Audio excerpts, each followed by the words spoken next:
Camera बंद करून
विचारतो ना मी पहिले. आता तर तिकडे चालायचंय का? आवाज म्यूट करायचं कोणतं असतं? हॅलो.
सूर्यवंशी सर. हो सर. आवाज क्लिअर येतोय माझा? येतोय. माझा येतोय का? हो बिलकुल क्लिअर क्लिअर. सर नॉईज होतं पण ते बंद झालं. ते आता अंतरावर बसलात ना तुम्ही? हो हो. बापू साहेब झाले का जॉईन? होत आहेत. हॅलो. हा होत आहेत सर, ते 2 मिनिटात होत आहेत. हो हो चालेल. बरं, रिसोर्स पर्सन्स? हो, कुलकर्णी सर जॉईन झाले. कैलास सर, कैलास सर व्हायचेत का? पहिलं कोणाचं ठेवलंय आपण? कैलास सरांचं आहे, डॉक्टर कैलास चौधरी सर. बरं.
Deshmukh sir. Hello. Deshmukh sir.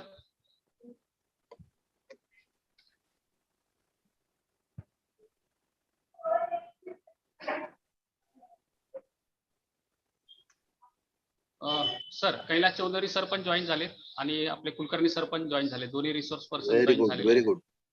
Good. आता बापू साहेब जॉईन झाले की आपण सुरुवात करूया सर. Right right right. मला वाटतं नाना साहेब पण जॉईन झालेले आहेत. किती लोक जॉईन झाले? आता 38 आहेत सर. 10 वाजता सर. सगळे येतील. चालू होईल, चालू होईल. हा 10 वाजता सगळे येतील. अगदी अगदी. आता 40 लोक जॉईन होईल. Okay okay.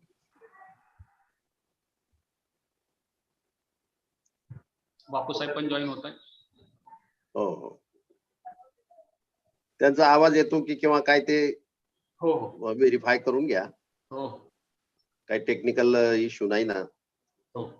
हो.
नमस्कार बापू साहेब. बापू साहेब नमस्कार.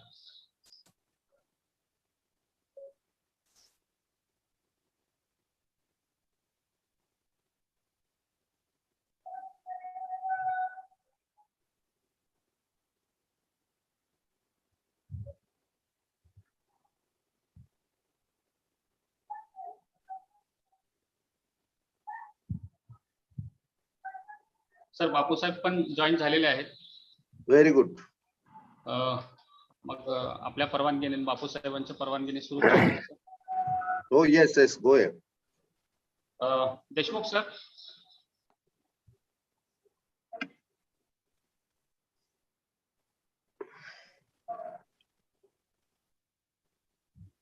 हॅलो.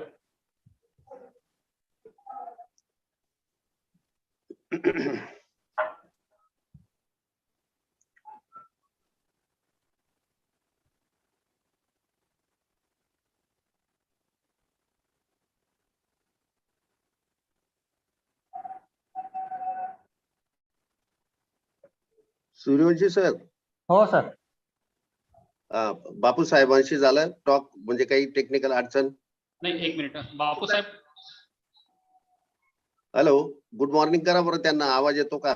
आवाज नाही येत. बापू साहेब आवाज येतो का? तो बापू साहेबांचा आवाज येतोय? येत नाही.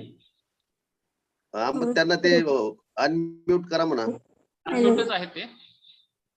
बापू साहेब नमस्कार. त्यांचा आवाज येत नाही मला वाटतं. नाही, हो हो, एक मिनिट. तेवढं क्लिअर करून घ्या आणि मग चालू करा. कॉल ओव्हर इंटरनेट करून द्या. Call over internet.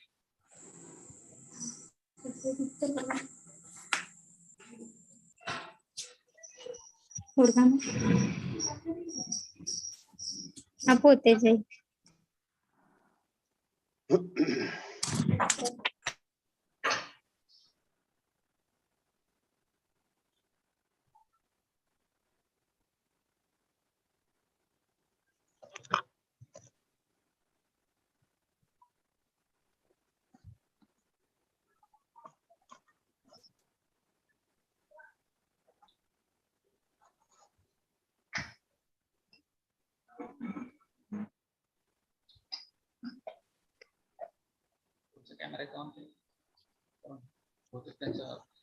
चालू करायचं. आवाज बापू साहेबांचा अजून आवाज येतो.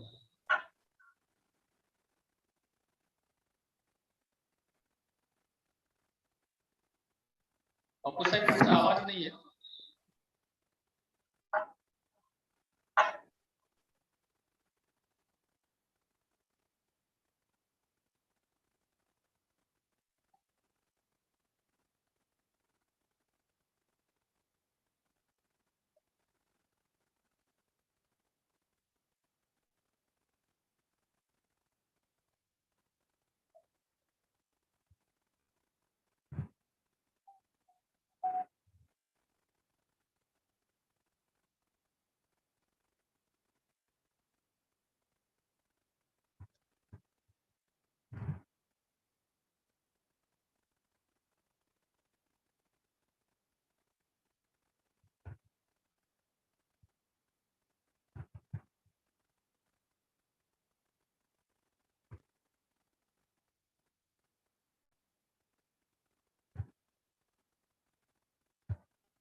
बापू साहेब तुमचा माईक अनम्यूट करून द्या.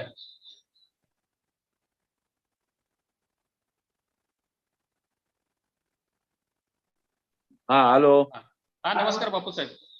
हा हा आवाज येतोय बापू साहेब तुमचा. ओके ओके ओके चालेल. आपण 2 मिनिटात तुमच्या परवानगीने सुरू करूया सर. ओके ओके चालेल. Deshmukh sir.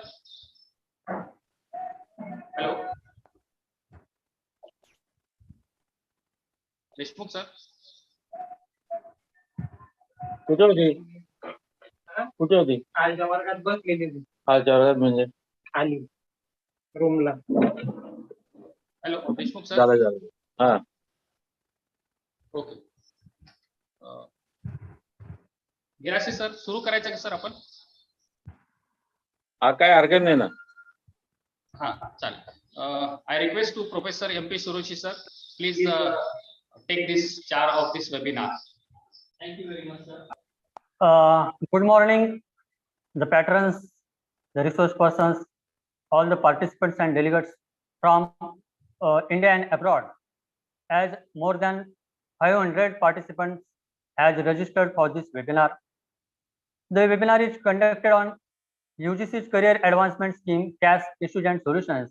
It's our pride pleasure. Jagnade Maharashtra Shikshan Mandal Arts and Commerce College Khapar, and on behalf of IQ.AC Department and Department of Library, this webinar is conducted. Sant Jagnade Maharashtra Shikshan Mandal's Arts and Commerce College Khapar is located in tribal area, which is in Maharashtra-Gujarat border. Our President Bapu Sahib, Sri V.C. Chaudhary, in 1996 established this college to empower tribal area students to bring them in mainstream of higher education. And it's our pride pleasure to share with all that he has achieved success, as today each and every student from various padas and villages are graduates from this Arts and Commerce College Khapar. For today's webinar, the President Bapu Sahib V.C. Chaudhary, Secretary Honorable Nana Sahib B.C. Chaudhary, and the Principal Dr. Vijay Singh Girase has motivated the faculty to conduct this webinar on the topic related with the faculty development and U.G.C's Career Advancement Scheme CAS Issues and Solutions. The Department of Library and IQ.AC Coordinator Dr. P.B. Ghante with his team arranged this wonderful webinar, which is very much useful and fruitful for all the participants.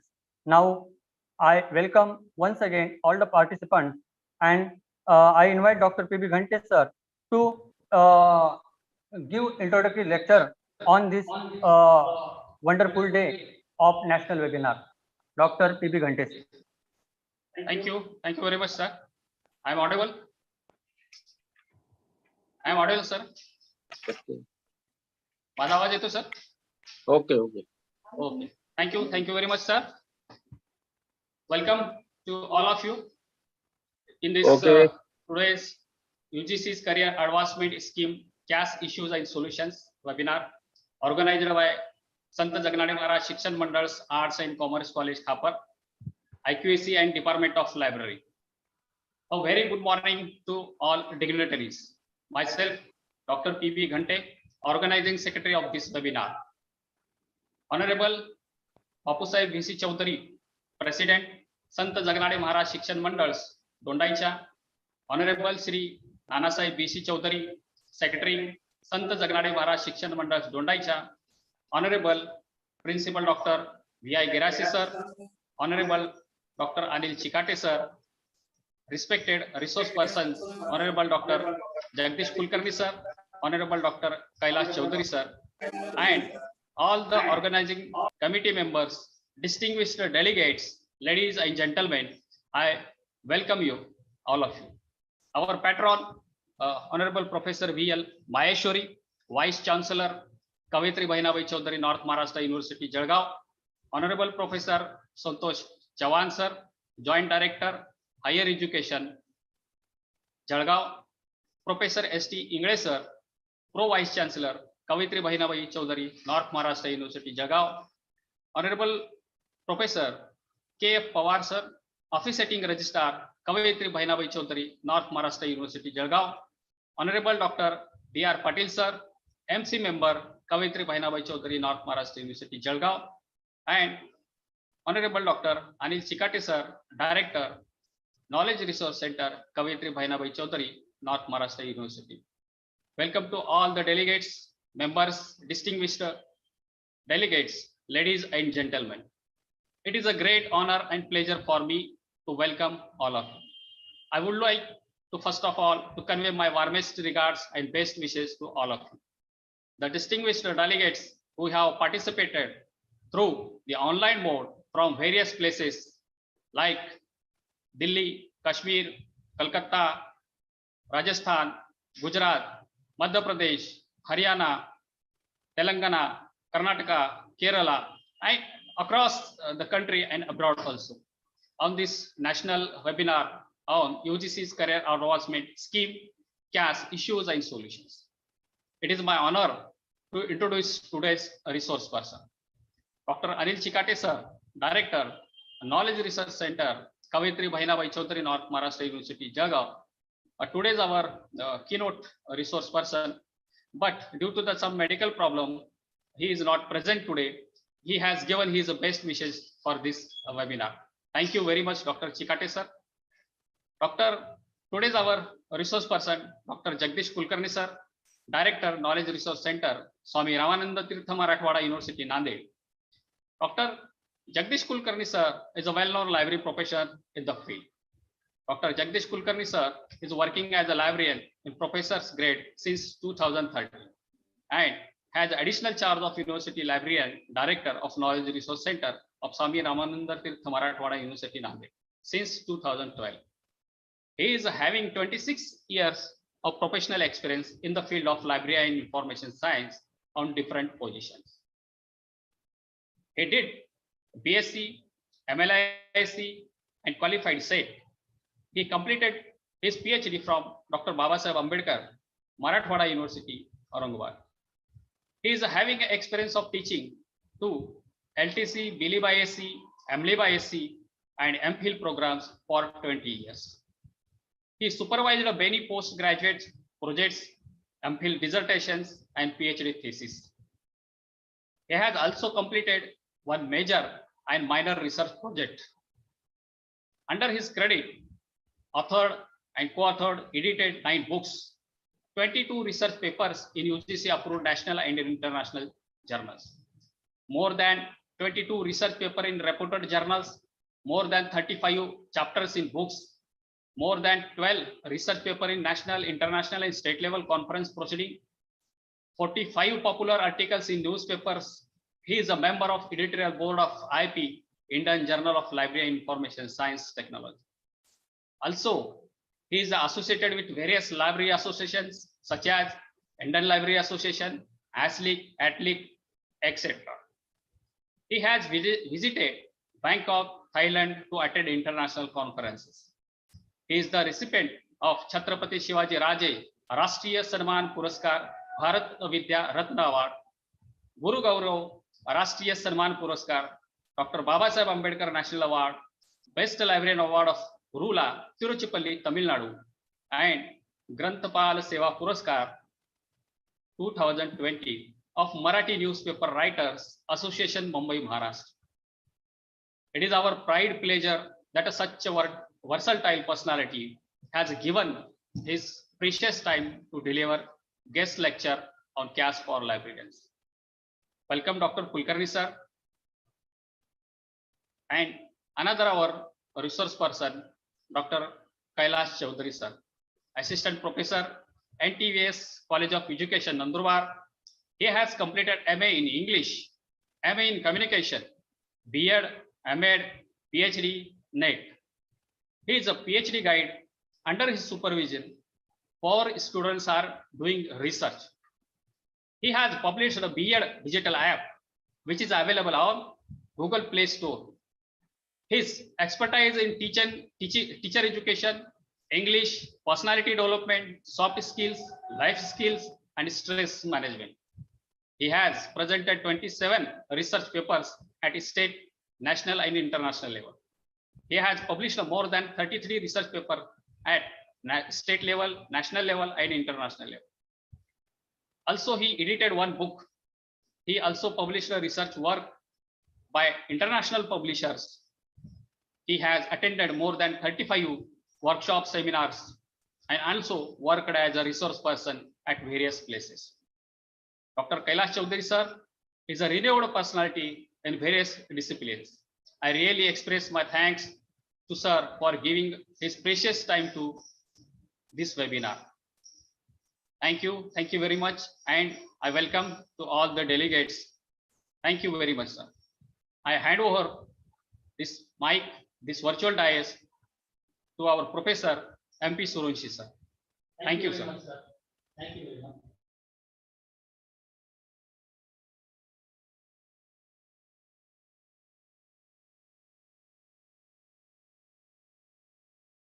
Sir, mute it to me. Sorry, sir.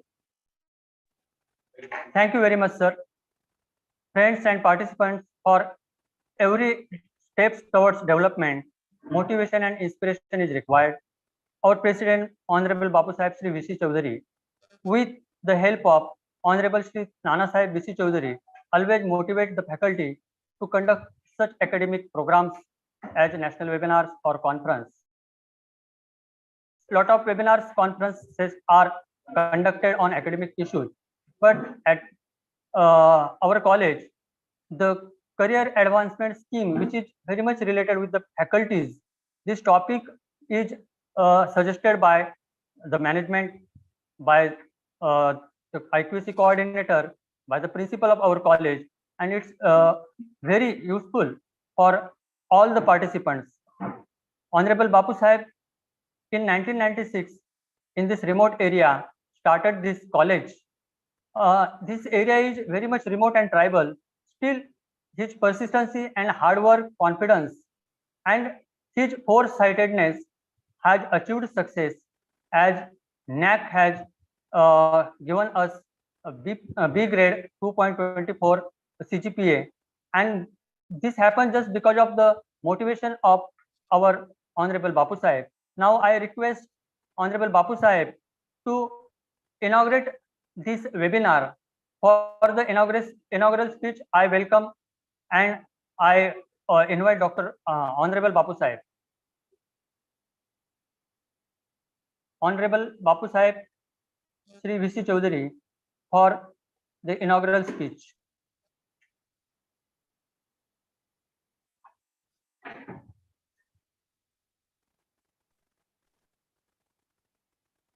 बापू साहेब तुमचा mike बंद आहे. Mike बंद आहे बापू साहेब.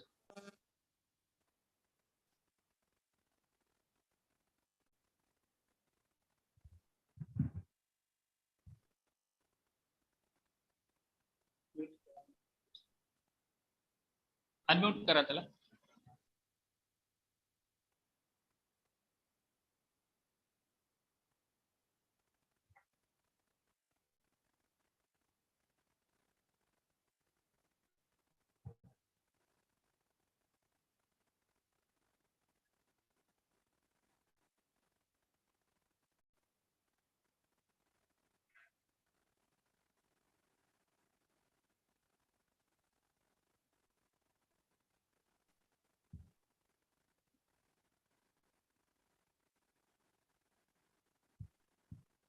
आला.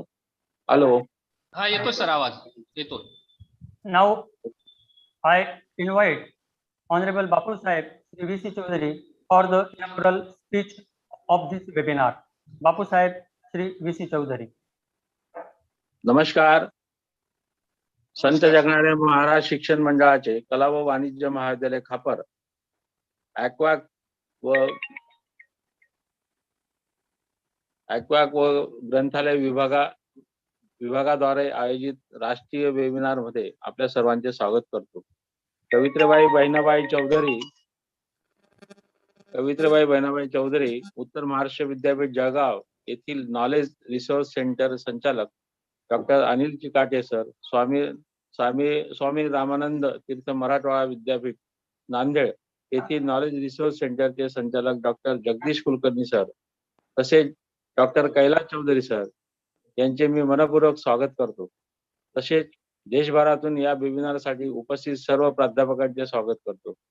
संत जगणारे महाराज शिक्षण मंडळाचे कला व वाणिज्य महाविद्यालय खापर तालुका जिल्हा नंदुरबार या जिल्ह्यातील खापर येथील आदिवासी दुर्गम भागातील कार्यरत आहे. गेल्या 25 वर्षापासून ग्रामीण व आदिवासी विद्यार्थ्यांना उच्च शिक्षण देऊन पिढी घडवण्याचे कार्य महाविद्यालय करीत आहे. U.G.C career advancement scheme cash issue of the solution या विषयावरील वेबिनार हे प्राध्यापकांना उपयुक्त ठरेल यात शंका नाही. महाविद्यालयाचे प्राचार्य डॉक्टर U.G.C सर, वेबिनारचे आयोजक ग्रंथपाल डॉक्टर P.V. घंटे सर, तसेच महाविद्यालयातील सर्व शिक्षक व शिक्षकेतर कर्मचारी यांचे मी अभिनंदन करतो. सदरील राष्ट्रीय वेबिनारचे उद्घाटन झाले असे मी जाहीर करतो. धन्यवाद. Thank you sir. Thank you very much, Bapu Sahib. Now I request Honorable Principal Dr. Vijay Singh Girase for the Principal's address. Dr. Vijay Singh Girase.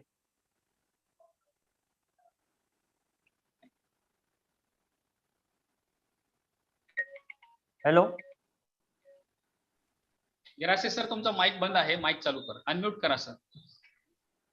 आता येतोय? हो येतो आवाज सर, येतो. Okay.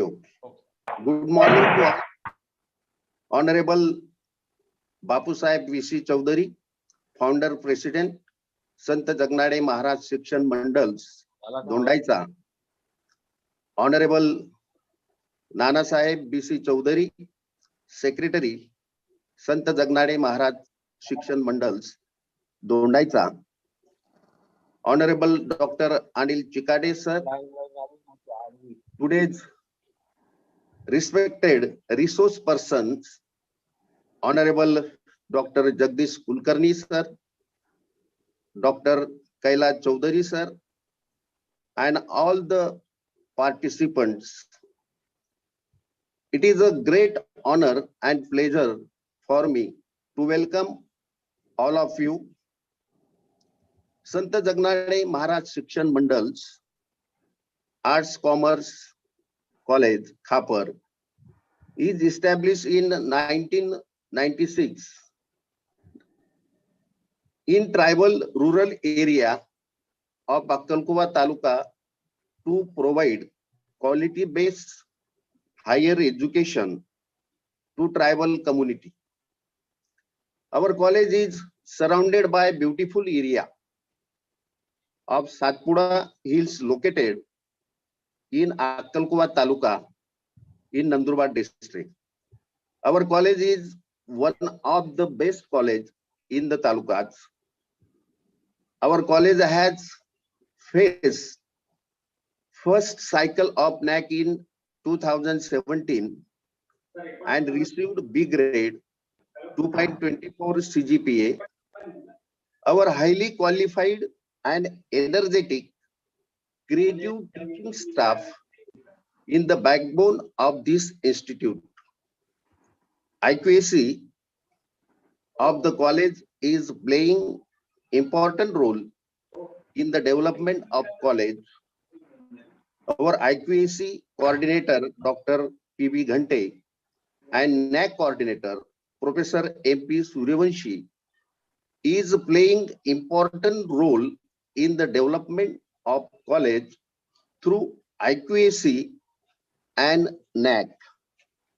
Library is a heart of the organization. Library plays vital role in the development of the student as well as the faculty members. Library is trinity of student, staff members, and resources.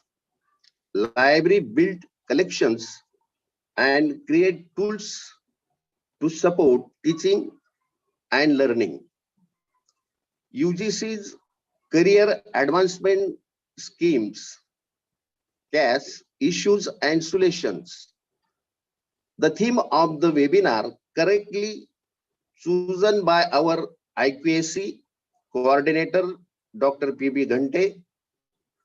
I think this topic is need of the hours. I hope this webinar will clear the doubts, issues, and provide right solutions for concern points. I specially express my vote of thanks for Honorable Bapu Sahib V.C. Chaudhary, Honorable Nana Sahib B.C. Chaudhary for motivating and supporting to conduct this webinar. I congratulate Secretary of this webinar and IQAC coordinator, our librarian, Dr. P.B. Ghante, and his team for successfully organization and grand success of the webinar. Thank you. I have hand over to Dr. A.P. Suryavanshi sir.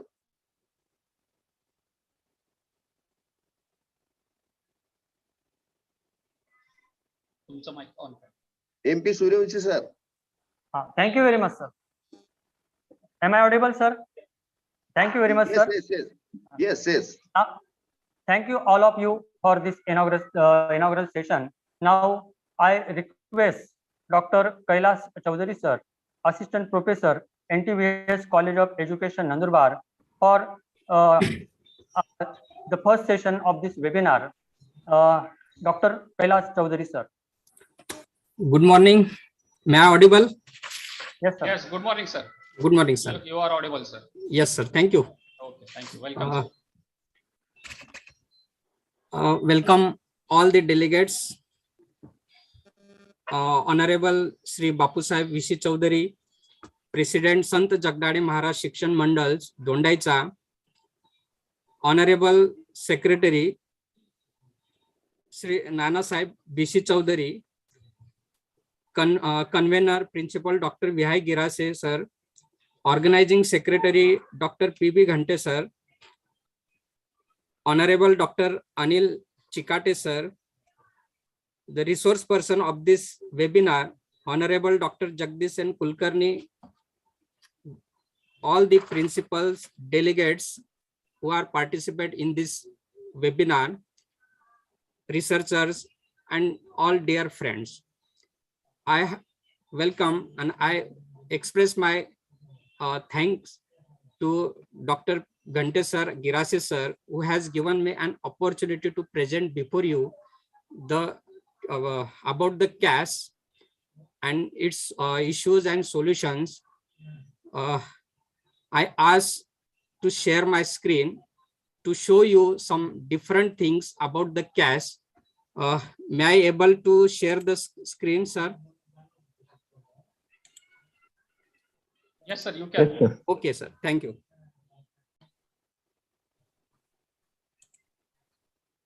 Okay.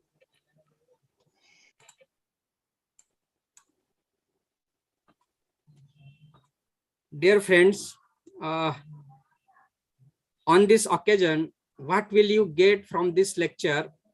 I have put some questions because I have some questions when I prepare for myself as a assistant professor. Then I have so many questions. That questions will be shared before you. What will you get from this lecture? First thing is that what is CAS? All of you know that. But what is API, what is ERS, and what is PBAS? then what are the amendments of ARS, then what are the areas for CAS preparation, we will discuss on this. What is the minimum qualification for the promotion of university and college teachers, we will discuss on this question. What are the assessment criteria for university and college teachers, we will discuss on this issue too. How to prepare PBAS pro forma for CAS, we will discuss on these questions too. And last one is that what are the issues and what will be the solutions. You may have some issues, questions, and what will be the solutions on that, we will discuss. So you will get all these questions will be answered at my level best. I will try to give the answer of these questions. See, what should be the perspective towards CAS? This question is not there in the last slide, but this is for us. What should be the perspective towards CAS? I think, let me elaborate it in Marathi language because most people are from Maharashtra. Just give me the example. Before you, there is the peak of Titanic. All of you have seen the film Titanic, or you must know about the Titanic. It was the incident we never forget in history. But that incident teaches us so many things. So my purpose is that whatever the incident happened about the Titanic, it is very important for us. Those create the Titanic, they thought that की जे Titanic त्यांनी तयार केलेलं होतं ते असं Titanic होतं की त्याच्याशी काही होऊ शकत नाही इतका त्यांचा आत्मविश्वास होता. जगातली अशी कृती होती. It was the one of thing which is very important. It was very grateful. But what happen, एक अशी घटना घडली, असा ऍक्सिडेंट झाला जे बनवणाऱ्यांनी तयार करणाऱ्यांनी कधीही विचार केला नव्हता. म्हणजे जीवनात अशा घटना घडतात. We have so many turns, then we should prepare for that. मग what happen about the Titanic, ते प्रिपेअर न होते का? अशी जर काही घटना घडली तर आपण त्याच्यासाठी प्रिपेअर न होते का? नक्कीच नाही. Mostly we have so many life boats on the ship, a big ship that is cruise. परंतु टायटॅनिक वरती सुद्धा खूप लाईफ बोट्स होते, परंतु जेवढे पब्लिक त्या टायटॅनिक मध्ये होती त्यांना वाचवणारे लाईफ बोट्स त्या ठिकाणी न होते आणि म्हणून अत्यंत जीवितहानी आपल्याला या टायटॅनिकच्या उदाहरणामध्ये दिसून येते. Then my purpose is that to show this picture is that what should be the perspective towards CAS. आपला सुद्धा as a teacher, professor or assistant professor, what should be the perspective towards the CAS? We should be think about the lifeboats too. आपल्या जीवनात सुद्धा आपण असा विचार केला पाहिजे की आपल्या जवळ सुद्धा लाईफ बोट असली पाहिजे. मग लाईफ बोट काय असेल, कोणती असली पाहिजे life boats? The life boats is that we should prepare for changes. जे चेंजेस होतील त्या चेंजेस साठी वी शुड बी प्रिपेअर. त्यांच्यासाठी आपण तयार असलं पाहिजे. आपल्याजवळ सुद्धा लाईफ बोट असली पाहिजे. एक छोटस एक्झाम्पल देईल. ज्यावेळेस 6 पे आला, असोसिएट प्रोफेसर आला, most people are happy in associate professor. त्यांना कधी वाटलं नाही की आपल्याला प्रोफेसर होता येईल.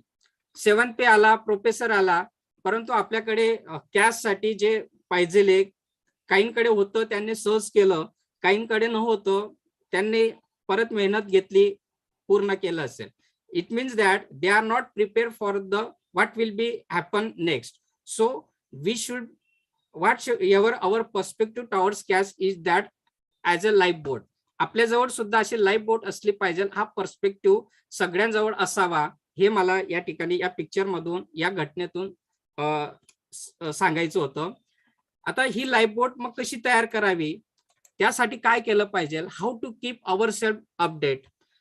यासाठी आपल्याला अपडेट ठेवावं लागेल. मग अपडेट कसं ठेवाल? त्या अपडेटसाठी आपल्याजवळ 4 Ds असावेत. या 4 Ds फार महत्वाचे आहेत. हे 4 Ds ज्यांच्या जवळ असतील त्यांना ह्या नक्कीच उपयोगी होईल. मग या 4 Ds काय आहेत? एक डिरेक्शन असलं पाहिजे, डेडिकेशन असलं पाहिजे, डिसिप्लिन असलं पाहिजे, deadline असलं पाहिजे. So direction, dedication, discipline and deadline.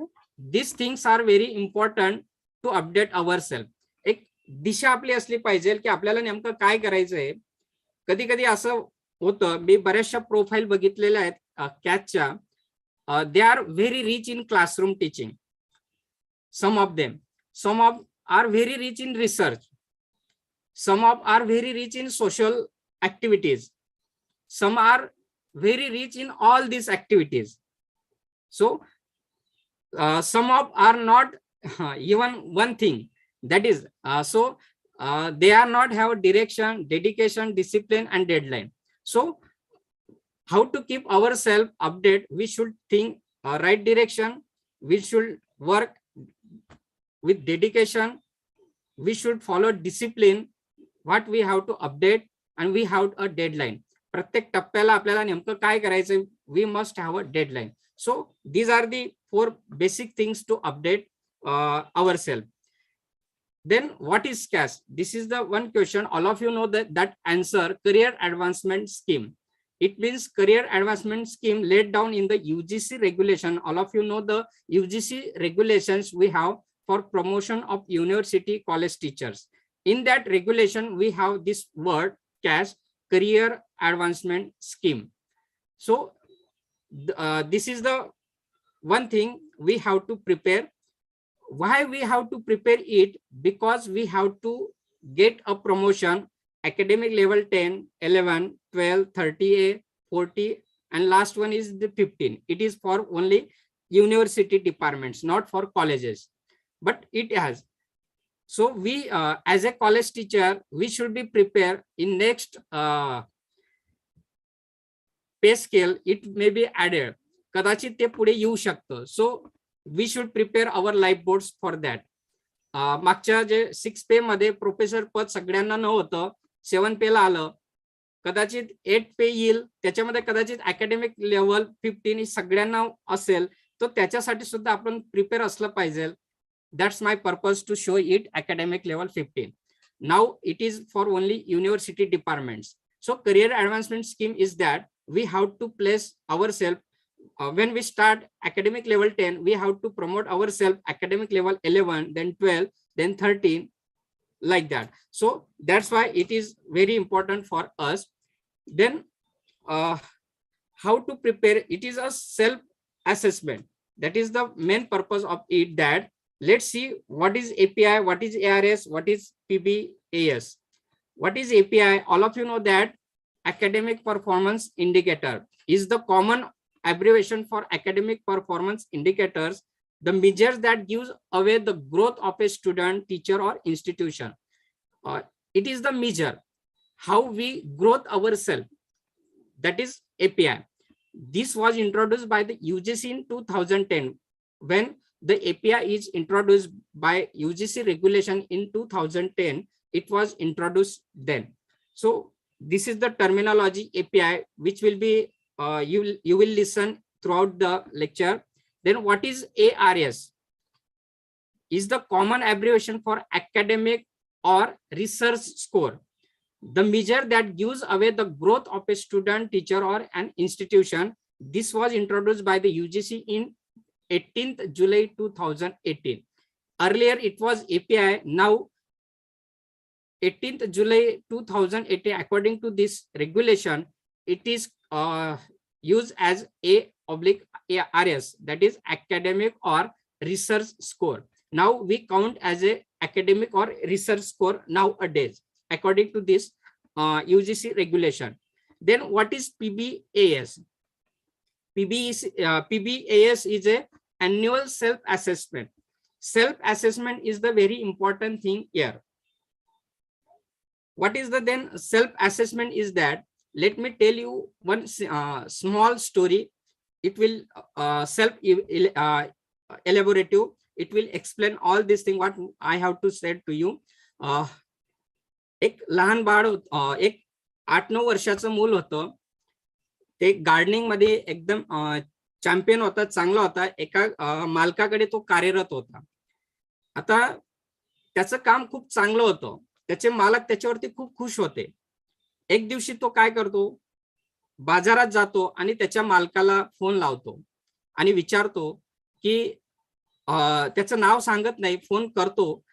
तो सांगतो की मला तुमच्याकडे काम मिळेल का, मला गार्डनिंगचं काम चांगलं जमतं. तिकडनं मालक सांगतात की आमच्याकडे ऑलरेडी कामाला आहे, असा व्यक्तीची आम्हाला गरज नाही. इकडनं हा सांगतो की तो जी व्यक्ती तुमच्याकडे आहे त्याच्यापेक्षा मी निम्मे पगार घेईल, त्याच्यापेक्षा जास्त काम करेल, जास्त तास काम करेल. तिकडनं परत ते मालक सांगतं नाही, तो जो आमच्याकडे काम करतो तो अगदी चांगला आहे, आम्हाला दुसऱ्या माणसाची गरज नाही, त्याच्या कामावर आम्ही खुश आहोत. हा खूप आग्रह करतो, खूप विनंती करतो, परंतु तिकडनं त्याला नकारच देतो.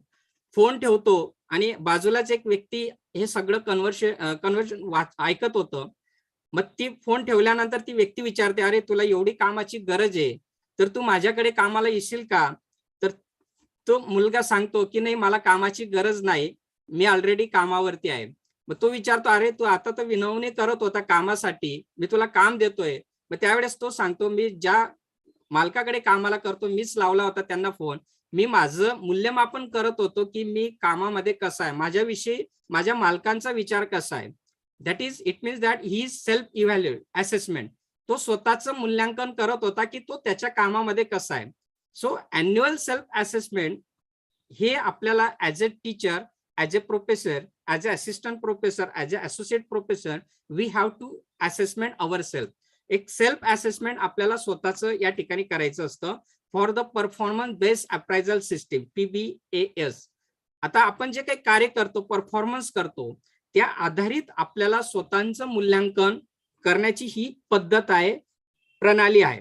सो performance based appraisal system, it is use to apply for CAS. हे कॅस करण्यासाठी आपण ह्या पद्धतीचा अवलंब करत असतो. It is indicated in clause 6.0.2 under schedule of UGC regulation. जे UGCचं रेग्युलेशन आलं होतं त्यामध्ये हा एक क्लॉज दिलेला आहे 6.02. त्या क्लॉज मध्ये याच्या बाबतीत आपल्याला नमूद केलेलं आहे.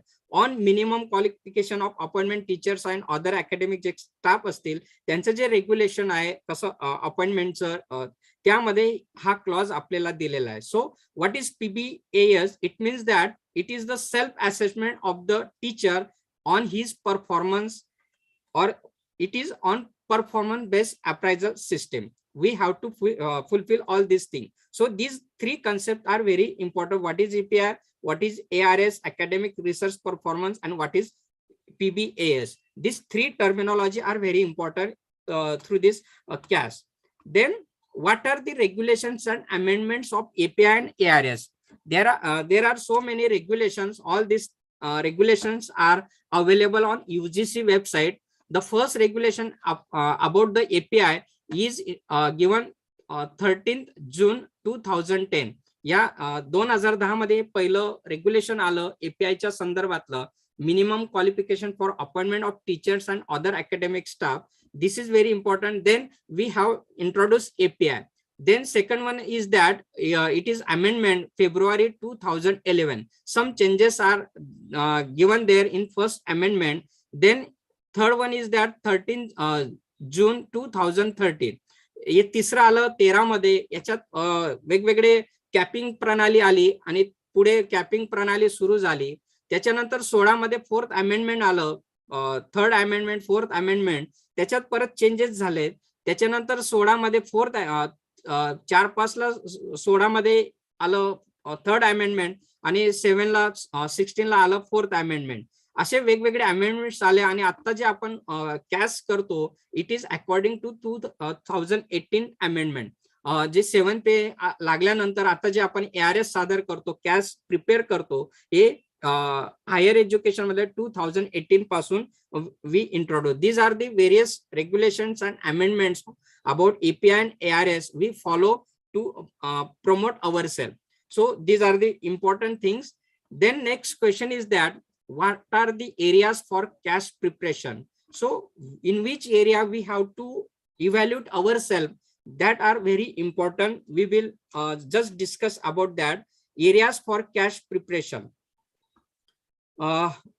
First one is that academic. Which should be academic? In last slide I just tell you that I have seen so many profiles about the API and ERS. Some are very rich in academic, some are very rich in research, but very few are rich in all the areas of this CAS. So we have to develop ourselves in academic too. Academic in the sense we have to use various innovative pedagogy, innovative teaching methodology, so that we should be innovative in this area. कारण येणारे जे विद्यार्थी आहेत ते आधुनिक काळातले वेगवेगळे तंत्रज्ञानाचा वापर करणारे त्यांच्यासाठी सुद्धा we have to develop ourselves. So we have to change our academic too. So we have to update our academic too. This is very important area. Then in a COVID situation, all of you know that एक नवीन प्रणाली आली, online education सुरू झालं, खूप लोकांनी शिकलेत, प्रयत्न केला, use करायला लागलेत. That is the platform. So we have to change ourselves. That is another lifeboat for us in academic area. Then second one is that involvement in the university college students related activities or research activities. We have to involve ourselves in various activities. It may be university activity, it may be college activity, it may be research activity. So that involvement is important for a CAS preparation. काही युनिव्हर्सिटीच्या committees असतात, exam असेल, वेगवेगळ्या committees असतील, LICs असतील, वेगवेगळ्या all that activities should we have to involve. College activities असतात, कॉलेजचे काही वर्किंग आपल्याकडे असते, काही विभाग असतात, काही कमिटीज असतात, त्याचे वर्किंग असेल किंवा रिसर्च असेल. एखाद्याला रिसर्च मध्ये आवड असेल तो रिसर्च ऍक्टिव्हिटीज मध्ये स्वतःला इन्व्हॉल्व करतो. So involvement in all this activities. Second one important thing. Then publication. This area is very important for CAS purpose. We have to publish our research paper, books, journals, whatever we have to. So this publication is there. Then ICT mediated teaching, learning, pedagogy is there, and content and development. Nowadays we have a MOOC course. We have to develop on that. We have to use ICTs. All these things are very important to develop ourselves. This area is also very important nowadays. After COVID, in COVID situation and after pandemic, we have to develop in ICT too. Then research guidance is there. Research guidance, it means that after associate, we have to guide, we have to become research guide, we have to pass out some students in PhD. This is very well, we have to update in that also. Patents, awards, fellowships. आताच मी doctor Jagdish N कुलकर्णीची profile ज्यावेळेस sir सांगत होते, it was in all this areas. It means that he has received some awards, fellowships. So we have at least we have to try it. We should get it. That area is also important. Then policy document submitted. Some teacher create develop a policy document submitted to the state, central, or other in a national or international level. That document should be submitted. This is another very important area to develop ourselves. And then invited lecture, resource person, paper presentation, and publication. That whatever you present the paper in seminars, we have to publish in a proceedings too. So these are the areas for preparation for the CAS. So all these area we have to prepare. This is very important areas. If we develop in all this area, then our CAS preparation is good. Nothing to worry. या एरियांमध्ये जर आपण व्यवस्थित सगळे काम केलं तर आपल्याला काही चिंता करण्याची गरज नाही. That is a life boat for us. एक लाईफ बोटच असते. Then next question is that what is the minimum qualification for the promotion of university teachers? Now Dr. Ghante sir has given me teachers and physical directors API related subject. So ha jo area university teachers are there, then college teachers are there, then physical directors are there. So all this area is different. काही changes आहेत. आपण आता university टीचरचं काय ते थोडक्यात लक्षात घ्या. सगळ्यांना माहिती आहे त्या काही गोष्टी. पहिली जी लेवल असते अकॅडमिक लेवल 10, सुरुवातीला 4 इयर्स, जर PhD असेल तर 4 इयर्स, एमफिल असेल तर 5 इयर्स आणि दोघांपैकी नसेल तर 6 इयर्स पहिले प्लेसमेंट होतं अकॅडमिक लेवलला. सेकंड दुसरे मिनिमम क्वालिफिकेशन काय, एक ओरिएंटेशन कोर्स आणि 2 रिफ्रेशर कोर्स. एकतर मग तो रिसर्च मेथॉडॉलॉजी मधला असला पाहिजे किंवा दुसरा मूक मध्ये असेल तरी चालेल, परंतु आणि 2 शॉर्ट टर्म कोण असले तरी हे चालतील. Then fourth one is that publish 1 research publication in the peer-reviewed journal or U.G.C listed journal during assessment period. This is the minimum qualification for promotion from academic level 10 to 11. ह्या गोष्टी जर नसतील तर then promotion will not be there. तुम्ही कॅसला apply करू शकत नाही. Then second level is that academic level 11 to 12. आता यामध्ये completed 5 years of service in academic level 11. जी अकॅडमिक लेवल मध्ये आपलं मागचे प्लेसमेंट झाले याच्यात कमीत कमी आपले 5 वर्ष आता पूर्ण करायचे. युनिव्हर्सिटी टीचर साठी PhD degree in subject relevant allied relevant discipline is necessary. Not for it is not for college teachers, it is for associate. Take the difference between this. Then has done any 2 of the following. एकतर research methodology refresher course किंवा याचे काही वेगवेगळे course दिलेले आहेत किंवा मूक course असतील तर याच्यापैकी एनी 2 आपल्याला करायचे असतील. रिफ्रेशर असेल तर 2 शॉर्ट टर्म, जर 2 केले असतील तर तो 1 रिफ्रेशर धरला जाते. या सगळ्या गोष्टी आता कॉमन झालेल्या सगळ्यांना माहिती आहेत. आणि publish 3 research paper in the peer review. 3 research paper या ठिकाणी युनिव्हर्सिटी टीचर साठी पब्लिश करायचे असतात. हा एक डिफरन्स या ठिकाणी आहे academic level from 11 to 12. Then academic level 12 to academic level 13, that is assistant professor to associate professor for university teachers. Completed 3 years of service in academic level 12. 3 वर्ष त्या 12 मध्ये झाली पाहिजे. पीएचडी डिग्री मस्ट आहे. मागच्या ज्याला होती इथं सुद्धा म्हणजे ती आहेच, काही प्रश्नच नाही. Any one of the following during last 3 years, याच्यापैकी एक कोणता तरी कोर्स आपल्याला करावायचा असतो. त्याच्यानंतर minimum 7 publication in the peer reviewed or UGC listed journal. 7 paper या ठिकाणी पब्लिश करावायचे असतात. Evidence of having guided at least 1 PhD student. मात्र असोसिएट साठी युनिव्हर्सिटी टीचरला 1 पीएचडी स्टुडंटला त्यांनी गाईड करणं हे या ठिकाणी अपेक्षित आहे. हे minimum qualification for university teacher for academic level 13 साठी. Then associate professor to professor, that is academic level 13A to academic level 14.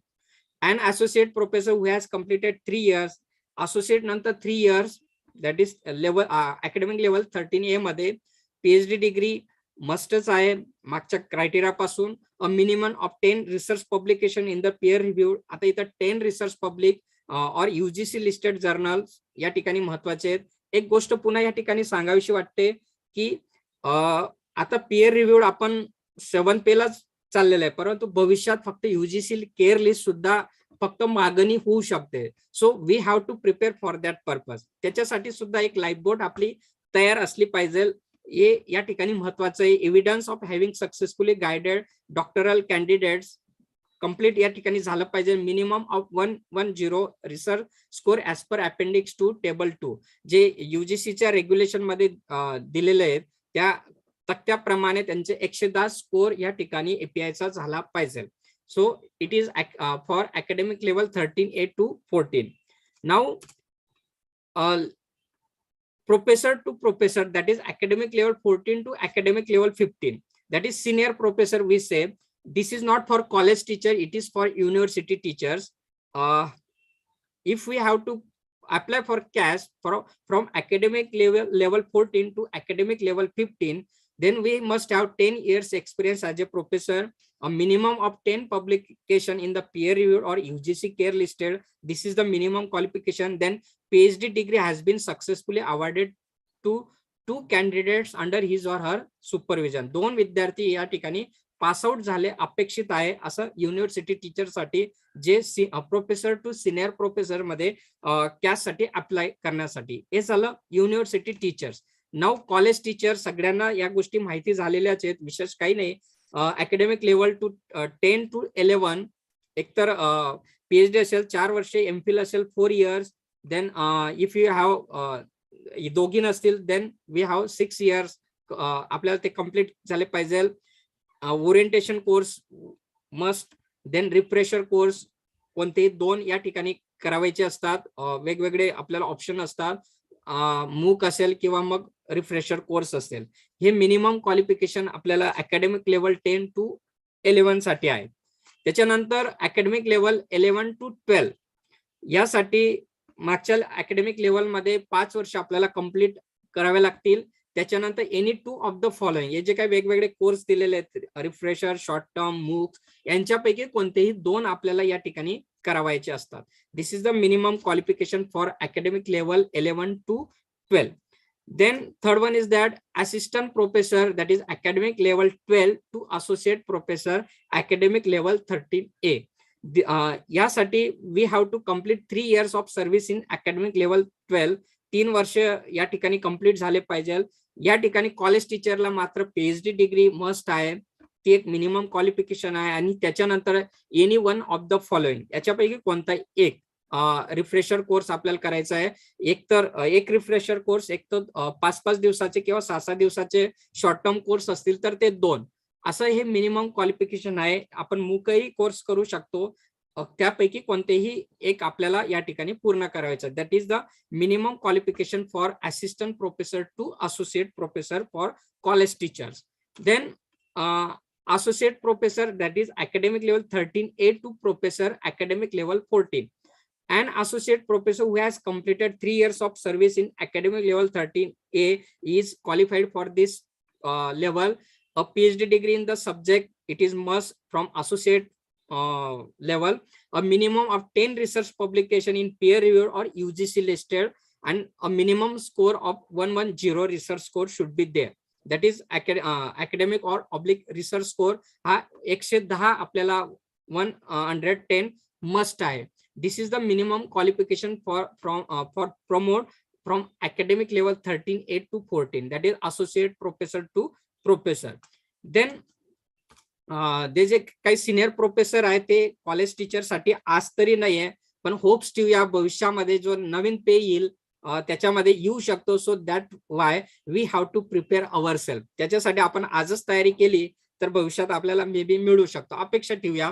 Then college principal professor grade, principal व्हायचं असेल तर PhD डिग्री मस्ट आहे. ही प्रोफेसर और associate professor असला पाहिजे. 15 years of teaching experience, minimum 10 publication in peer review और UGC लिस्टेड, आणि त्यांचाही स्कोर 110 रिसर्च स्कोर असा असला पाहिजे. हे प्रोफेसर साठी प्रिन्सिपल साठी आपल्याला या ठिकाणी मिनिमम गोष्टी अपेक्षित आहेत.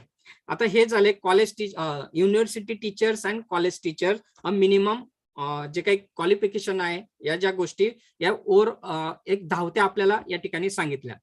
What are the assessment criteria for university and college teachers. आता नेमका असेसमेंट क्रायटेरिया कसा आहे त्याच्यावर थोडस आता आपण विचार करूया. ह्या गोष्टी फार महत्वाच्या आहेत. आता असेसमेंट क्रायटेरियामध्ये वेगवेगळ्या बाबींचा समावेश या जे काही 2018चं रिकमेंड आलेलं UGCचं त्याच्यामध्ये ह्या सगळ्या गोष्टी नमूद केलेल्या आहेत. त्याच्यामध्ये वेगवेगळ्या ऍक्टिव्हिटीचं आणि ग्रेडिंग सिस्टीम त्या ठिकाणी सुरुवातीला पार्ट ए हा पर्सनल इन्फॉर्मेशन असतो. बी मध्ये वेगवेगळ्या ऍक्टिव्हिटीज आहेत, त्या ऍक्टिव्हिटीजची माहिती आपण काय वर्किंग करतो त्या संदर्भातले रिलेटेड आहेत. तर first activity is that teaching. आता टीचिंग जे आहे आपल्याला टीचिंग पर्सेंटेज आपल्याला या ठिकाणी द्यावायचे असतात. Number of classes taught in that year, total classes assign किती असाइन केलेले आहेत इंटू 100 असं पर्सेंटेज आपल्याला या ठिकाणी काढावायचं असतं. So teaching percentage is that आणि इट शुड बी अबोव 80%. ते 80%च्या अबोव या ठिकाणी अपेक्षित आहे. दुसऱ्या ज्या activity second, involvement in the university and college students related activities and research activities. याच्यात मध्ये सेकंड मध्ये जे ऍक्टिव्हिटीज आहेत मस्ट इन्व्हॉल्व इन ऍटलीस्ट 3 ऍक्टिव्हिटीज. 3 ऍक्टिव्हिटीज मध्ये आपण इन्व्हॉल्व असलंच पाहिजे. हा मिनिमम आपल्याला अपेक्षित आहे कॅस साठी. ऍक्च्युली असं एकही व्यक्ती नाही की त्यांचं बहुतांश सगळ्यांमध्ये येतात, बहुतांश 4-5 तर सहज असतात. 1-2 एखाद्या व्यक्तीची राहून जाते किंवा प्रोसेस मध्ये असतं. परंतु सगळ्यांचं येत असतं, परंतु आपल्याला मिनिमम 3 ऍक्टिव्हिटीमध्ये या ठिकाणी अपेक्षित आहे. आणि मात्र our involvement should be good or at least satisfactory, but it is not satisfactory, it will not be taking into granted. ते प्रमोशन साठी ग्रँटेड घेतलं जात नाही. म्हणून सॅटिस्फॅक्टरी आणि गुड आपल्याला इन्व्हॉल्वमेंट याच्यामध्ये असलंच पाहिजे. जे आपलं आपण IQAC कडे फाईल देतो, आपले कॉलेज आपलं असेसमेंट करतं, त्यांच्याकडनं हा शेरा या ठिकाणी आपल्याला मिळाला पाहिजे. It's okay. तर कोणत्या कोणत्या ऍक्टिव्हिटी आहेत? ऍडमिनिस्ट्रेटिव्ह रिस्पॉन्सिबिलिटी आहे, मग head, chairperson, dean, director, coordinator, warden, etc. All these things are involved in administrator responsibility. Then examination and evaluation duties. Generally, all of us doing this work at the college level, university level, or we attend examination, paper evaluation, etc. Then subject related co-curricular activities असतील, extension activities is there, field based activities are there, such students clubs are there, career counseling, study visits, various student related co-curricular activities are there. We must involve at least one organizing seminar, conference, workshop, other college university activities. We should organize at least one event for us, for our purpose, or आपल्या स्वतःच्या development साठी. Evidence of actively involve in guiding PhD students. आपण जर PhD स्टुडंटला guide करत असाल, research साठी guide असाल, that is very important for us. Conducting minor on major research project sponsored by national international level agencies, UGC. सध्या UGC चे येत नाहीये, परंतु जे जे आपल्याला इतर संघटना असतील त्यांच्याकडनं आपल्याला मिळवता आला ते सुद्धा या ठिकाणी अपेक्षित आहे. at least one single or joint publication in peer reviewed or U.G.C list of journal. एक तर पब्लिश हे मिनिमम याच्यामध्ये क्वालिफिकेशन मध्ये आपण पाहिलंच, हे तर मस्ट आहे. एक पेपर तरी आपल्याला या ठिकाणी पब्लिश करायचाच आहे. आतापर्यंत पेअर रिव्ह्यू चालतायत, अजूनही चालतायत, परंतु भविष्यात पेअर रिव्ह्यू बंदही होऊ शकतात. So we should prepare for care list 2. म्हणजे एक लाईफ बोट आपल्या जवळ असली पाहिजे, जर काही बदल आला तर आपण त्याला सामोरे जाऊ शकू. आणि एनी अदर अजून काही एखादी ऍक्टिव्हिटी जी कॉलेज ची ऍक्टिव्हिटी असेल आणि ज्याच्यात तुम्ही इन्व्हॉल्व असाल, जी याच्यापैकी वेगळी असेल, then we have to mention it there. So these are the activities and the criteria is that we should be involved in that in at least satisfactory or it must be good at all these things. So must involve at least 3 activities. This is the part B of the CAS proposal. Then what is the methodology for calculating ARS? आता ARS कसं count करायचा हा एक प्रश्न आहे. Actually, 4th amendment मध्ये we have so many issues, how to calculate, how to cap it, so many things are there. But in the regulation of 2018, it is very simplified. अगदी सोपं करून टाकलेलं, काही संदिग्धता नाहीये. इतकं सहज आपल्याला प्रमोशन साठी आलेलं आहे. तर त्याच्या मागे अनेक कारण आहेत की लोक फक्त API ARS साठीच मागे लागले होते आणि म्हणून या चेंजेस करण्यात आला की शिक्षक परत क्लासरूम कडे गेला पाहिजे, हा त्याच्या मागे दृष्टिकोन होता असं माझं काही वाचण्यात आलं, म्हणून मी हे सांगतोय. आणि म्हणून हा API ARS या ठिकाणी सिम्प्लिफाईड करण्यात आला, कमी करण्यात आला, परंतु काढण्यात आलेला नाही. सो तो ARS कसा प्रिपेअर करावा, त्यासाठीच्या काही गोष्टी आहेत, कसा काउंट करावा, तर त्याच्या काही ऍक्टिव्हिटीज आहेत. जसे वेगवेगळे areas I have already told you. Research papers in peer reviewed or UGC listed journals. काही रिसर्च पेपर आपल्याला पब्लिश करायचे आहेत. पर paper 8 for faculty of science, engineering, agriculture, medical, veterinary science. एका पेपरला 8 मार्क्स आहेत. पर paper 10 for faculty of language, humanities, art, social science, library, education, physical education, commerce, management and other related discipline. हा दोघांमधला फरक आहे. सायन्स फॅकल्टीचे असेल जे आपण mention केलेलं आहे त्याला 8 पर पेपर आहे आणि फॅकल्टी ऑफ लँग्वेजेस किंवा अदर जे आहेत त्यांच्यासाठी 10 आहे. आता त्याच्यानंतर या रेग्युलेशन मध्ये we have mention there peer reviewed or UGC listed journal जर एक इम्पॅक्ट फॅक्टर असेल, हा इम्पॅक्ट फॅक्टर फक्त थॉम्सन अँड राउटरचाच असला पाहिजे. Other impact factor are not take into the consideration. हे स्पष्ट, हे क्लिअर आहे. म्हणून थॉम्सन अँड राउटरचा जर इम्पॅक्ट फॅक्टर असेल तर तोच या ठिकाणी ग्राह्य धरला जातो. इतर स्कोरिंग साठी. जर नसेल दुसरा असेल तर फक्त एकतर 8 एकतर 10 मार्क्स त्याला असतील. आता paper in referred journal without impact factor असेल तर 5 points. Paper with impact factor less than 1 to 10 1 असेल तर 10 points. Paper with impact factor between 1 and 2 असेल तर 15 पॉइंट्स. हा इम्पॅक्ट फॅक्टर कोणता सांगतो मी, थॉम्सन अँड राउटरचा.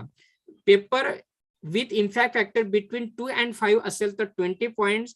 Paper with impact factor between 5 to 10 असेल तर 25 पॉइंट्स. आणि paper with impact factor more than 10 असेल तर 30 पॉइंट्स. सो असं आपल्याला इम्पॅक्ट फॅक्टर नुसार स्कोरिंग सुद्धा पेपर साठी क्लिअर कट या ठिकाणी दिलेले आहे. परंतु थॉम्सन अँड राउटरचे आहेत काही जर्नल्स, मी बरेचसे लोकांचे या इम्पॅक्ट फॅक्टरचे पेपर बघितलेले, एका पेपरला 25 ते 30 गुण लोकांनी घेतलेले आहेत.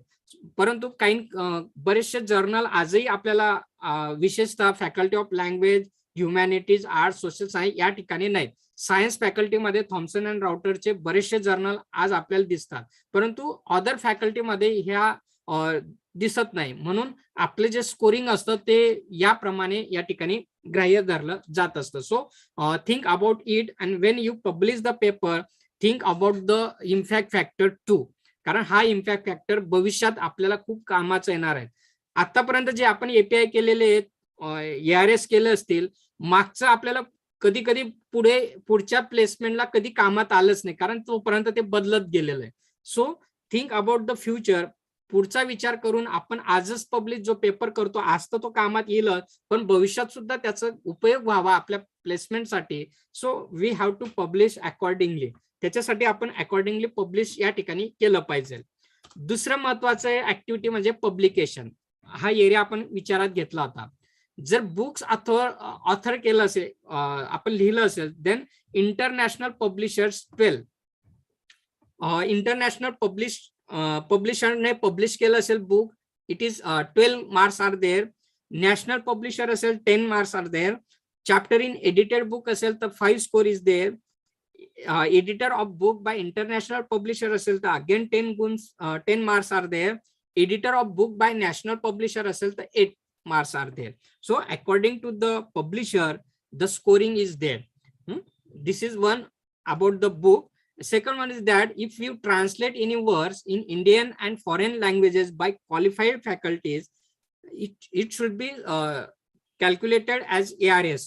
Chapter or research paper असेल तर 03, एखादा रिसर्च पेपर आपल्याला आवडला जो दुसऱ्या लँग्वेज मध्ये, तो आपल्या लँग्वेज मध्ये त्या ऑथरची परवानगीने आपण ट्रान्सलेट करायचं आपल्या त्या लँग्वेज मध्ये, आणि त्या ऑथरला क्रेडिट देऊन आपण जर तो पब्लिश केला किंवा त्यांच्या परवानगीने पब्लिश केला तर आपल्याला त्याला 3 स्कोर आहेत.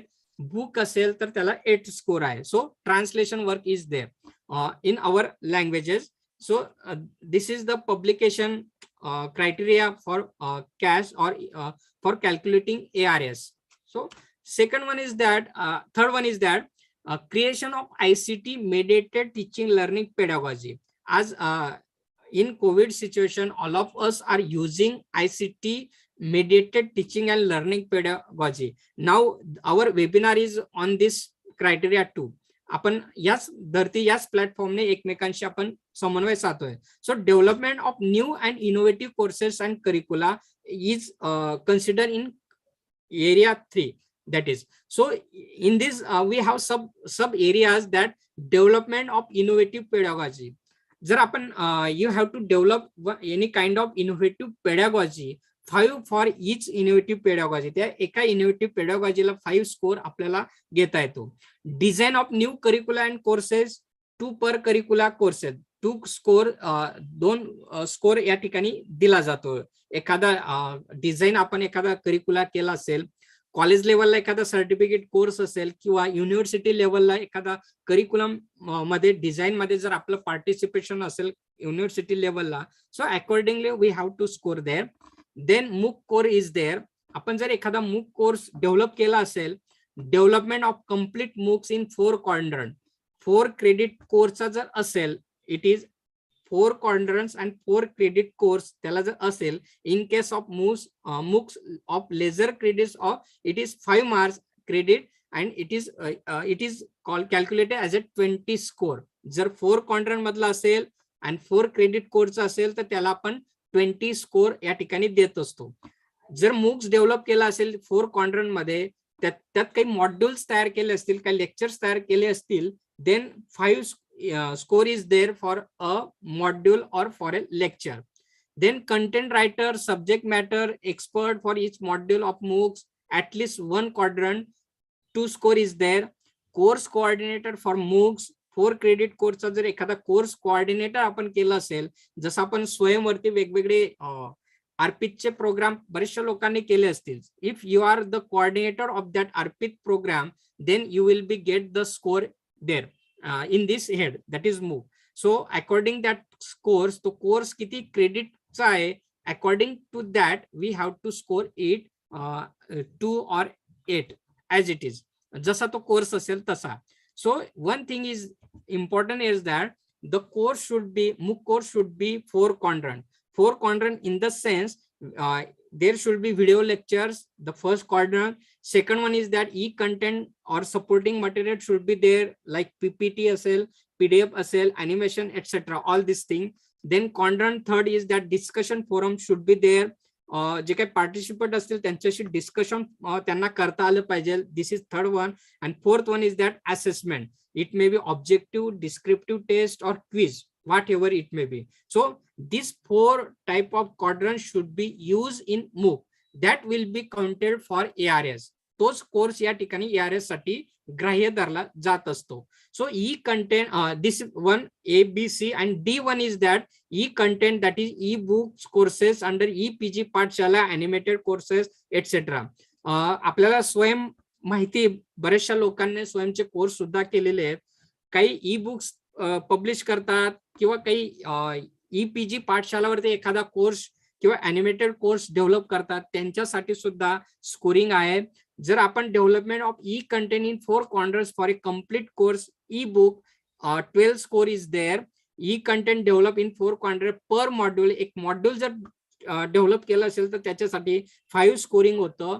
Contribution to development of e-content module in complete course subject e-book, at least 1 quadrant, it is a score as 2 score.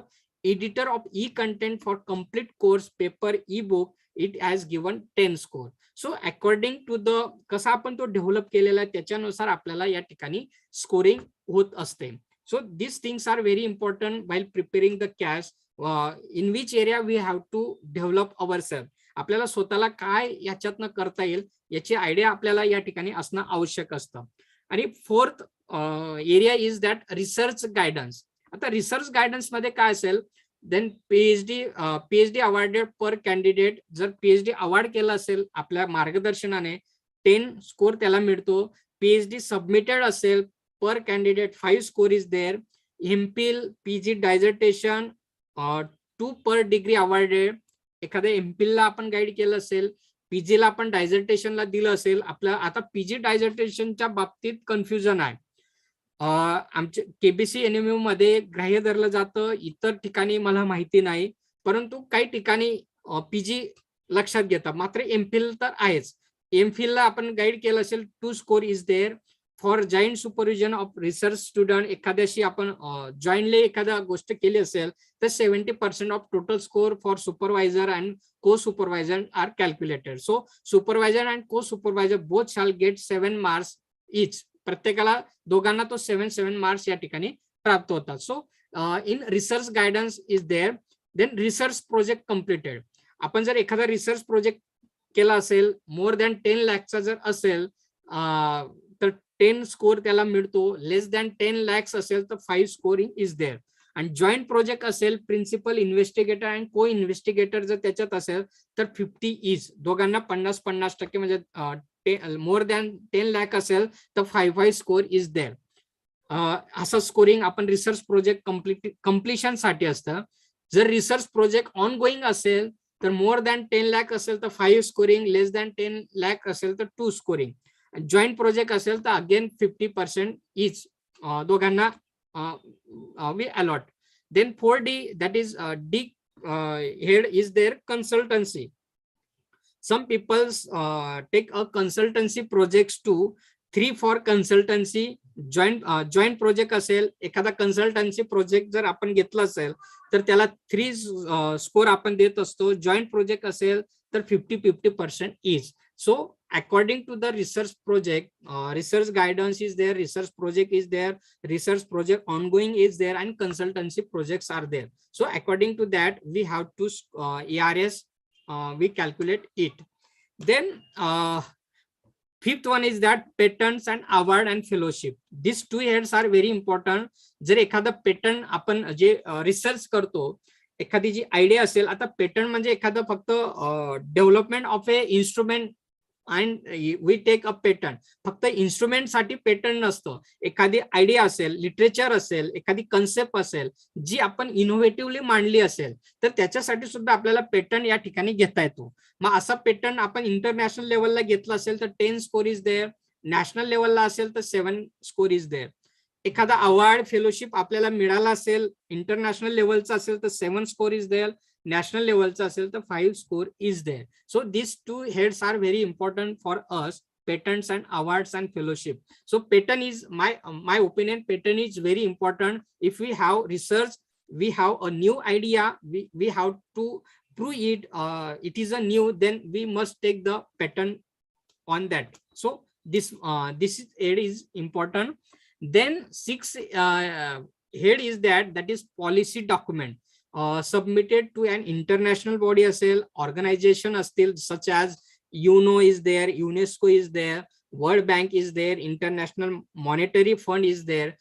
We can submit our policy document to various organizations or central government or state government. If that submitted, we have to keep that proof.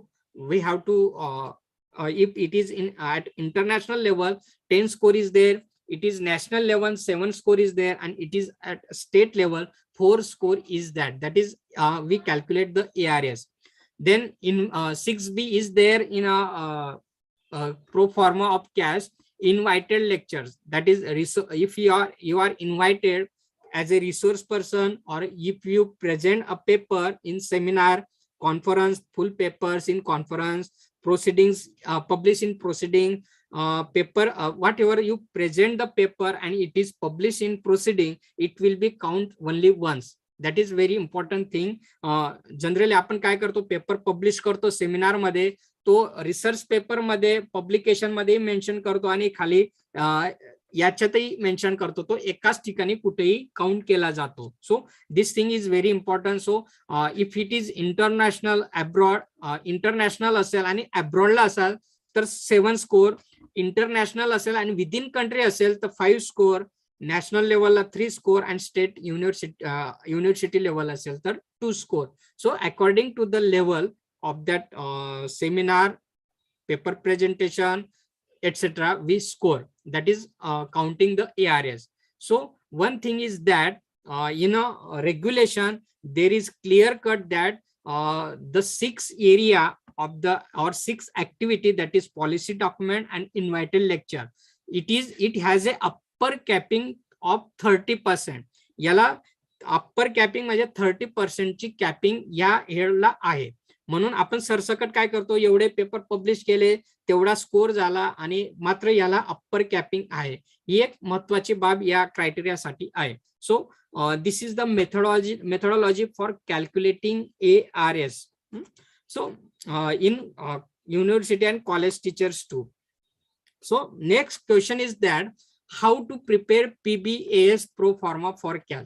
आता हा PBAS pro फॉर्मा कसा prepare करावा, त्याच्यावर guideline करावं असं मला घंटे सरांनी ज्यावेळेस सांगितलं त्यावेळेस सांगितलं होतं. तर तो एक महत्वाचा प्रश्न आहे की आपलं प्रपोजल चांगलंच असलं पाहिजे. आपल्याला ज्या ज्या गोष्टी मेन्शन आपण केलेल्या असतील, we have to mention in all that in a CAS proposal, that is PBAS pro forma.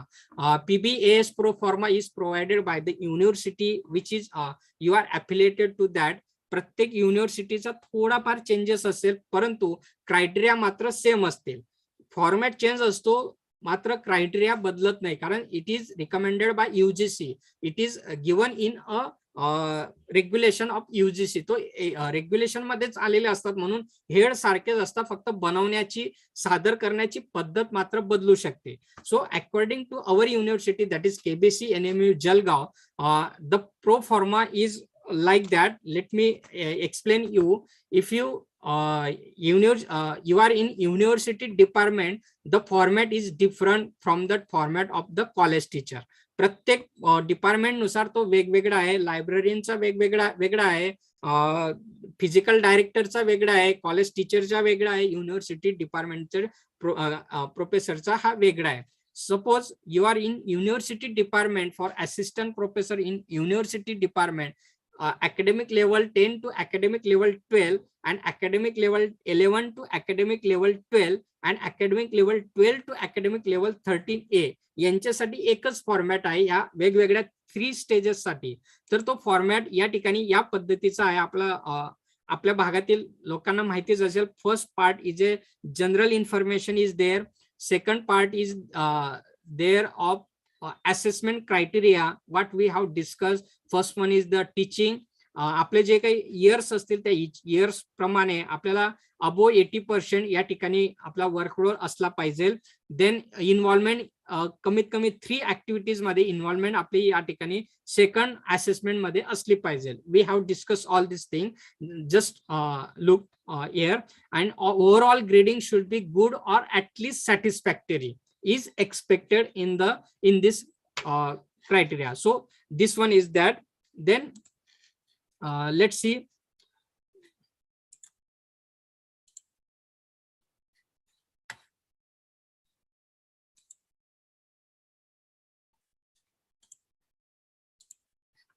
Second one is that is academic level 38 to academic level 14. Here the criteria is different. Let's see what it is. Again we have part A, that is general information. Then again we have part B, that is assessment criteria, whatever we have seen the next. And third part is very important for the this level, methodology for calculating academic or research score. What we have discussed, all these things are here mentioned. In last slides we have discussed all these things. So impact factor nusar we have to mention in that here books, translation work is there, ICT work is there, design of new curricula is there, MOOC course is there, then e-content development is there, research guidance is there, research projects are there, then consultancy projects are there, patents, awards, then policy documents and invited lectures. So these are the areas we have to show it. So this thing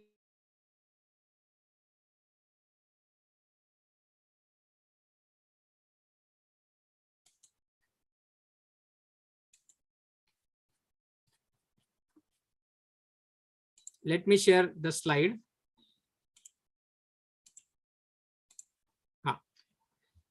Then for college teachers, again the same criteria is there, same kind of proposal is there, but slight difference is there.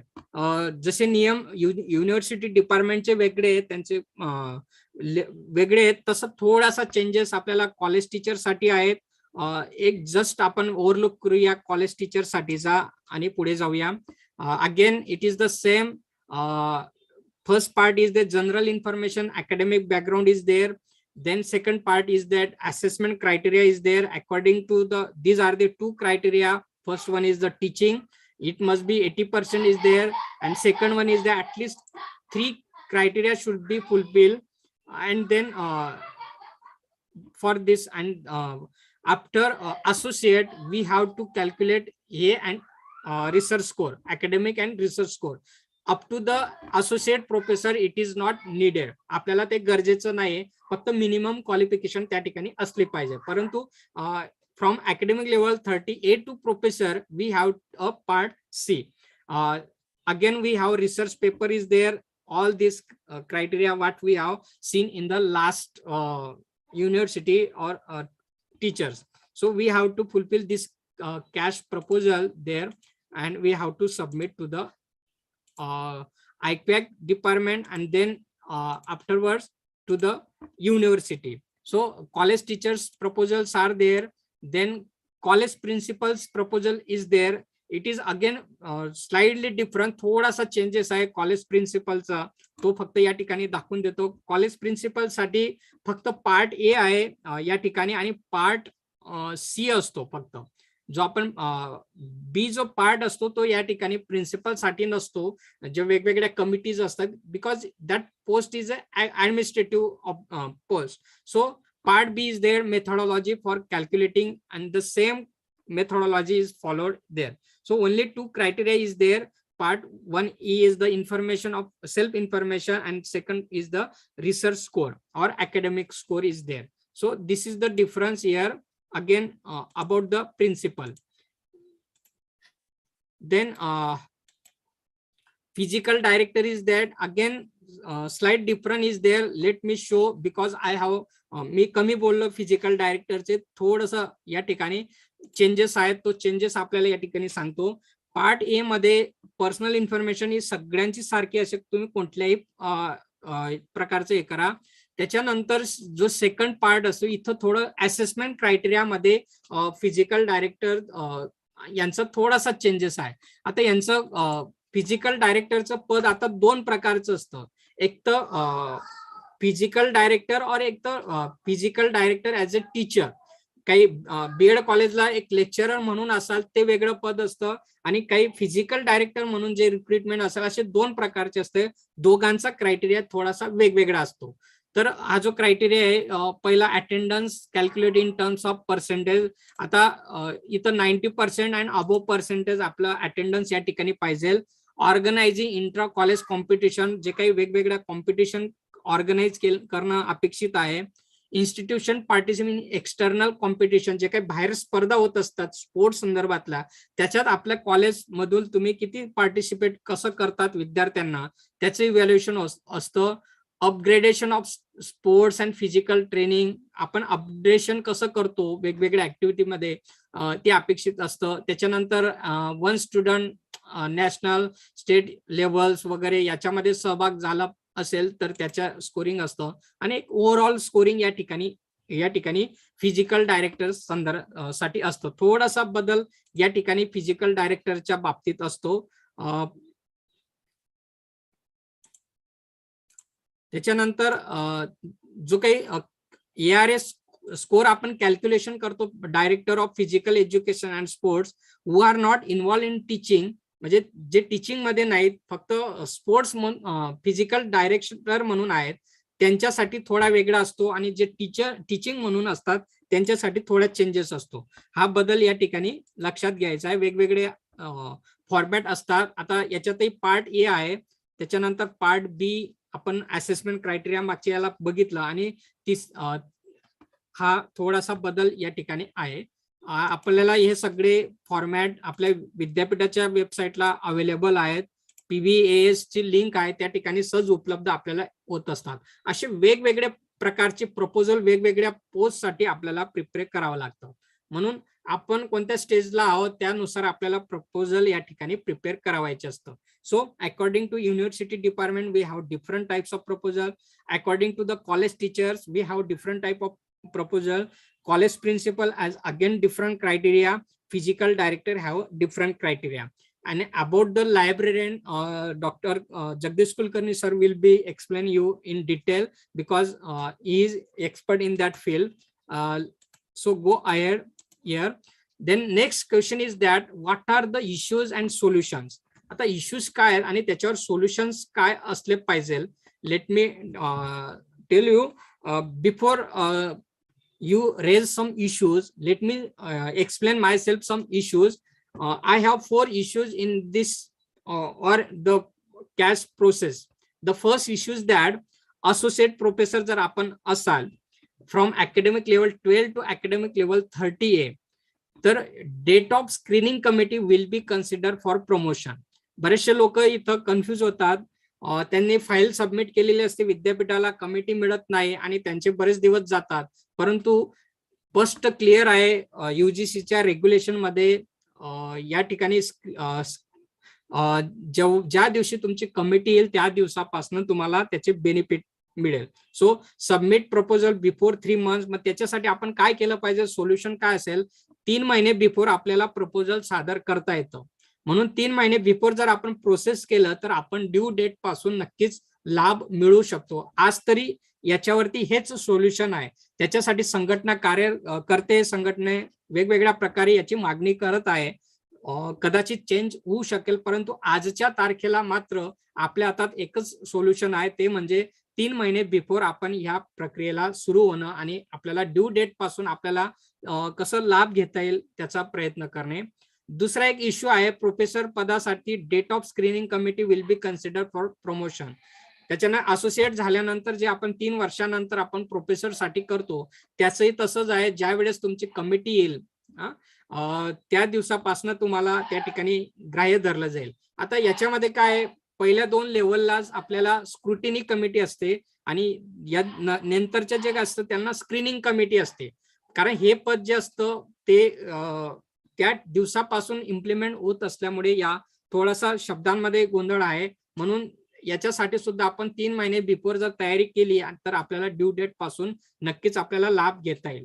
त्याच्यानंतर एक issue आपल्याला या एपीआयच्या याच्यात आहे, तो म्हणजे principal पदासाठी no promotion.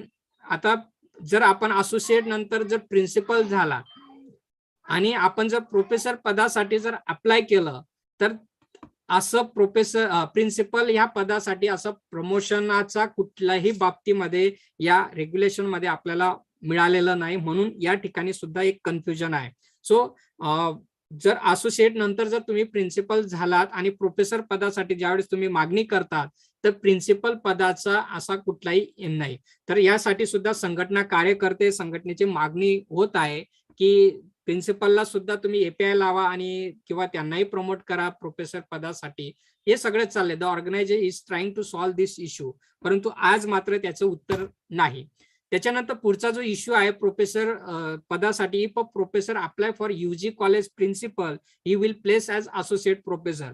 आता प्रोफेसर तुम्ही आहात एखाद्या कॉलेजला आणि एखाद्या यूजी, ज्या ठिकाणी फक्त यूजी डिपार्टमेंट आहेत, not PG department is there, तर तुमचं जे काही प्लेसमेंट आहे ते असोसिएट प्रोफेसर म्हणूनच धरलं जाईल. हा एक थोडासा गोंधळ या ठिकाणी. This issue is under discussion.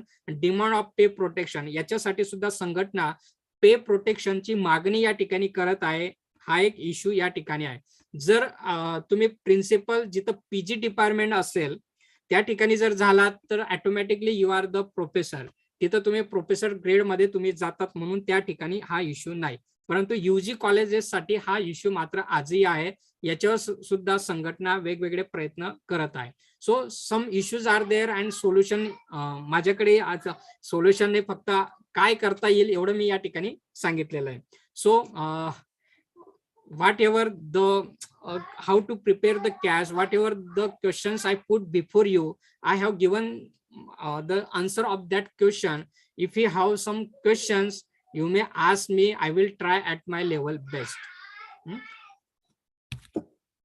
Over to Suranshi sir. Thank you very much, sir. Welcome. Dr. Kailash Chaudhary has discussed, shared all the information step by step, and I think all the participants will be benefited from this information, because a lot of confusion is always there regarding these issues related with CAS, and sir has shared each and every detail with issues and solutions step by step at college level, university level, and various ranks of the faculty. Thank you very much, sir. Now काही question असतील तर येऊ द्या. Sir मला एक प्रश्न विचारायचा आहे. हा यस. हा थँक्यू सर. सगळ्यांना नमस्कार माझा. सर माझा प्रश्न असा आहे की जसं तुम्ही आता सांगितलं की आपल्या ड्यू डेटचे 3 महिने पहिले आपण प्रपोजल सबमिट करू शकतो. Yes ma'am. आता मागचं जे कॅश झालं त्या कॅश मध्ये बऱ्याच लोकांनी 3 महिने पहिले प्रपोजल सबमिट केलं तर त्यांचं ते एक्सेप्ट नाही केलं सर. त्यांना परत स्पेशल कमिटी बोलून मग ते करावं लागलं सर. कोणत्या स्टेज साठी मॅडम? असोसिएट साठी. नाही मॅडम, सबमिट करता येतं. आमच्या युनिव्हर्सिटीमध्ये ऍक्सेप्ट करतात. लोकांचा डेटला बरोबर झालेला आहे मॅडम. नाही मग आम्हाला इकडे आता बांबू मध्ये आहे मी, तर नाही त्यांनी एक्सेप्ट केलं. You may ask them, you may show them the regulation of UGC. UGCच्या रेग्युलेशन मध्ये क्लिअर कट दिलेलं आहे मॅडम. त्याच्यामध्ये 3 months before you can submit. मी तुम्हाला ते प्रपोजल देईल लागल्यास. आणि जेडी कडनं पण प्रॉब्लेम येतो सर, मग तिकडनं सुद्धा प्रॉब्लेम येतो. येस मॅम, सॉरी दॅट नाही, खूपच It is- अवघड झालं sir. It is my Hello? That area is Hello? Not mine. Okay okay Hello? Okay, thank you sir, thank you. Welcome बरं मॅम, सर, ते ओके ओके, धन्यवाद सर. आणि sir मला एक विचारायचं होतं, ते तुम्ही जे सांगितलं की हा 3 मंथचा रूल्स आहे, ते कुठे आहे सर? ते कुठे भेटेल? UGCच्या रिकमेंड. मॅडम मला माझा नंबर घ्या 9881. मला व्हॉट्सअप करा, मी तुम्हाला पाठवतो ते डिटेल. नंबर सांगता सर?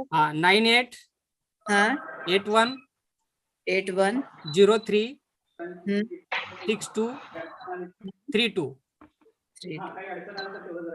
ओके ओके, धन्यवाद सर. खूप छान Welcome. प्रेझेंटेशन झालं, खूप चांगलं गायडन्स मिळालं आणि सगळ्या ऑर्गनायझर टीमचे पण मी धन्यवाद करते. त्यांनी खूप छान Thank you. विषय- एकदा नंबर सांगाल प्लीज. हॅलो. Hello sir. हा सर.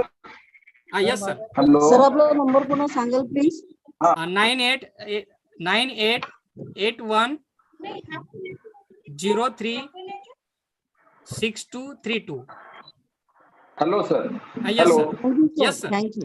माझा प्रश्न असा होता सर की तुम्ही जे कॅपिंगचं बोलले म्हणजे इन्व्हायटेड लेक्चर त्याच्या sir. संदर्भात ते 30% कॅपिंग आहे, पण ते नेमकं कॅपिंगची लिमिट म्हणजे मिनिमम स्कोरला आहे की म्हणजे नेमकं ती कॅपिंग कशी कन्सिडर करायची आपण, म्हणजे कोणत्या गोष्टीला कॅपिंग करायचं ते 30% ते एक क्लिअर झालेलं नाही. असं आहे सर, ज्यावेळेस आपण एखाद्या पेपर प्रेझेंट करतो, त्याचा जो टोटल स्कोर आहे त्याचा अप्पर 30% आहे सर. नाही म्हणजे तो जो क्रायटेरिया आहे आता त्याच्यामध्ये माझे समजा एक स्कोर जातोय समजा 50 जातोय, तर ओके. त्या 50 टोटल स्कोर झालं तर त्या 50ला 50ला 30%. 50ला 30%. हा म्हणजे 50चे 30% घ्यायचे. या येस सर. ओके.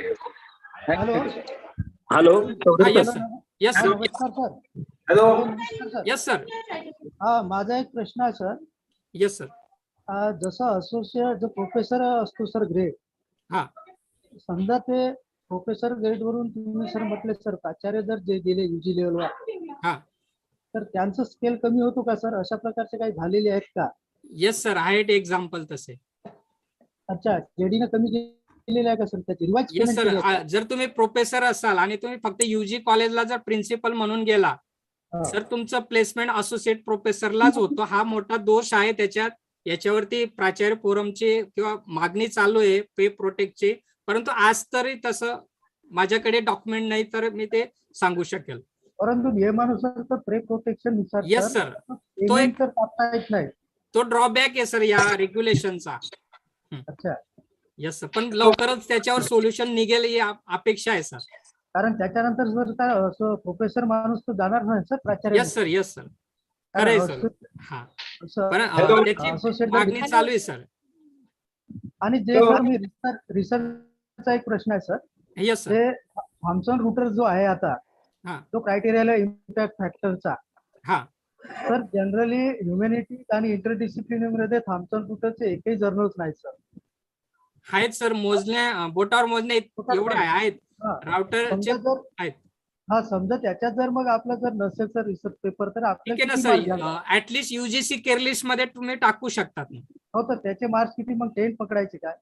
10 किंवा मग 50. ते मग युनिव्हर्सिटीचे ते अजून नियम वेगळे असतात प्रत्येक युनिव्हर्सिटीचे अकॉर्डिंग टू दॅट, पण मिनिमम 10 स्कोर तुमचा आहे सर त्याला. आणि काय होतं सर, जनरली कमिटी मेंबर जे येतात, हा, ते कमिटी मेंबरला ते कळत नाही सर नेमके किती मार्क द्यायचे. तर जनरली त्याच्यासाठी UGCचं रेग्युलेशन सोबत ठेवायचं सर. आपण त्याला विरोध करू शकतो. आपण जर आपल्याकडे असला ना डॉक्युमेंट, तर त्यांनाही ऐकावं लागेल.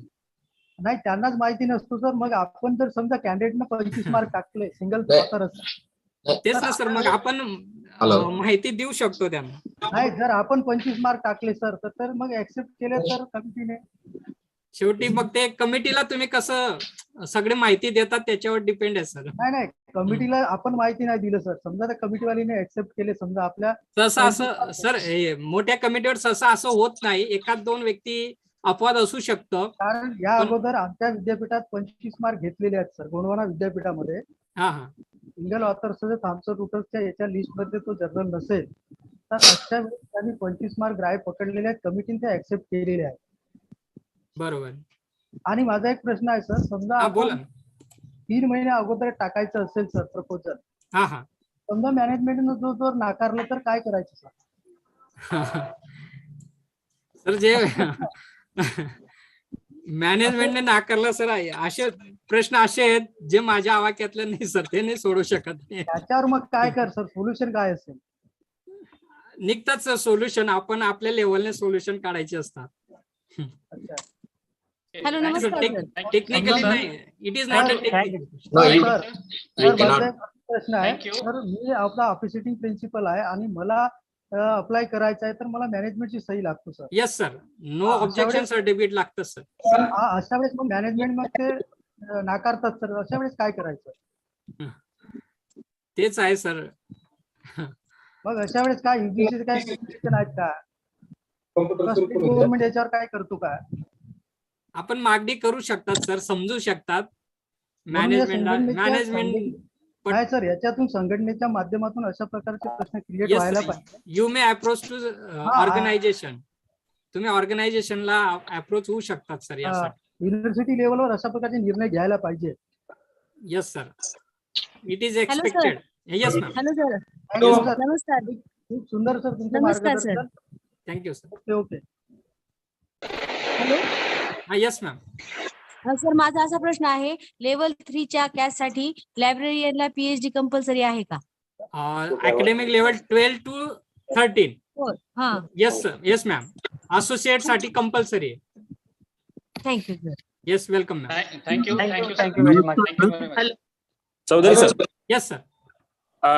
जसं तुम्ही ते थॉम्सन राउटर्स सायन्सेस फॅकल्टीसाठी सांगितलं, येस तसं ह्युमॅनिटीज किंवा लँग्वेजेस साठी असं काही इम्पॅक्ट फॅक्टरचा क्रायटेरिया नाहीये का? किंवा कसा लावता येईल, तो कसा लावायचा? सर, आज तरी UGCच्या रेग्युलेशन मध्ये स्पष्ट दिलेलं आहे, थॉम्सन अँड राउटरचाच उल्लेख आहे, दुसरा कोणताच उल्लेख नाही, म्हणून मी तरी सांगू नाही शकत. तर थॉम्सन अँड राउटरलाच हे स्कोरिंग आहे सर आजच्या या रेग्युलेशन नुसार. ह्युमॅनिटीजला अप्लाय केलं नाही ना अजून ते? आहे ना सर, ह्युमॅनिटीजचे जर्नल आहेत सर काही.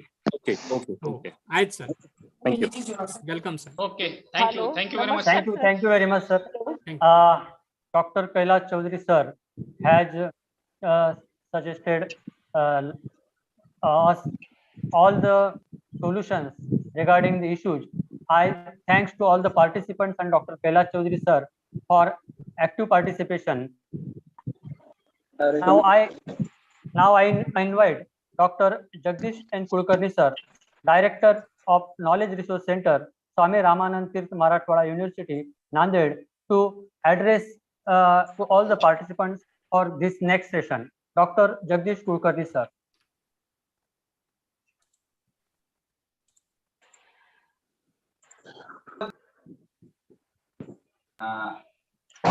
नाही म्हणजे अरे बाबा बघा सर, आता आपण एखादी गोष्ट जी प्रामाणिकपणे मी मान्य केली आहे, मी जे काही खरं बोललो आता त्याचा राग यायचं काय कारण नाही. आता सर की कुठे तुमच्याशी बोलत नाही, मी पैसे तुम्हाला देऊन टाकेल, तुम्ही सत्य बघा लाईट आली आता.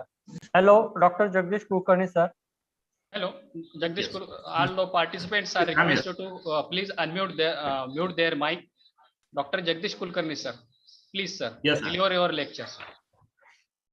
Thank you, sir. Welcome and thank you, sir. तुम्ही भेटले काय, तुमच्या डिपार्टमेंट आले का? Good afternoon. Thank you. Good afternoon, sir. Good afternoon. Good afternoon, sir. Good afternoon. असतो मा सदगमय तमसो मा ज्योतिर्गमय मृत्युर्मा अमृतम गमय.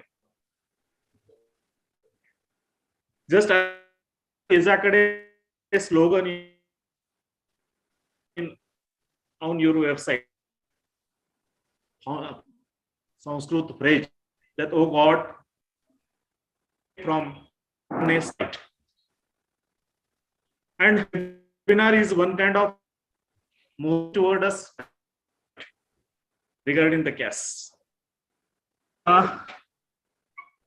Respected Baba Chaudhary sir, then DC Chaudhary, then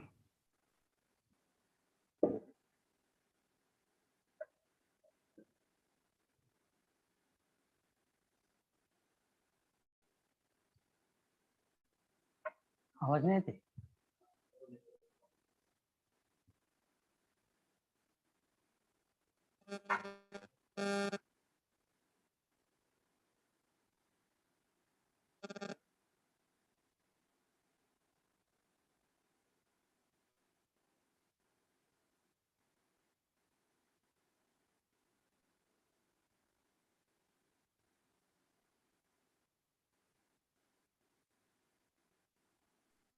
सरांचा रेंजचा प्रॉब्लेम होते. हॅलो हॅलो रणदी सर, एकदा सरांना कॉल करा, बहुतेक रेंजचा प्रॉब्लेम आहे सर.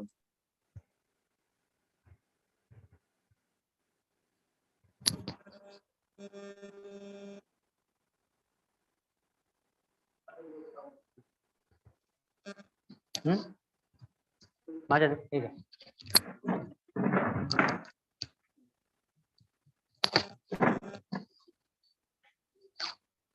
कोणतं करू का?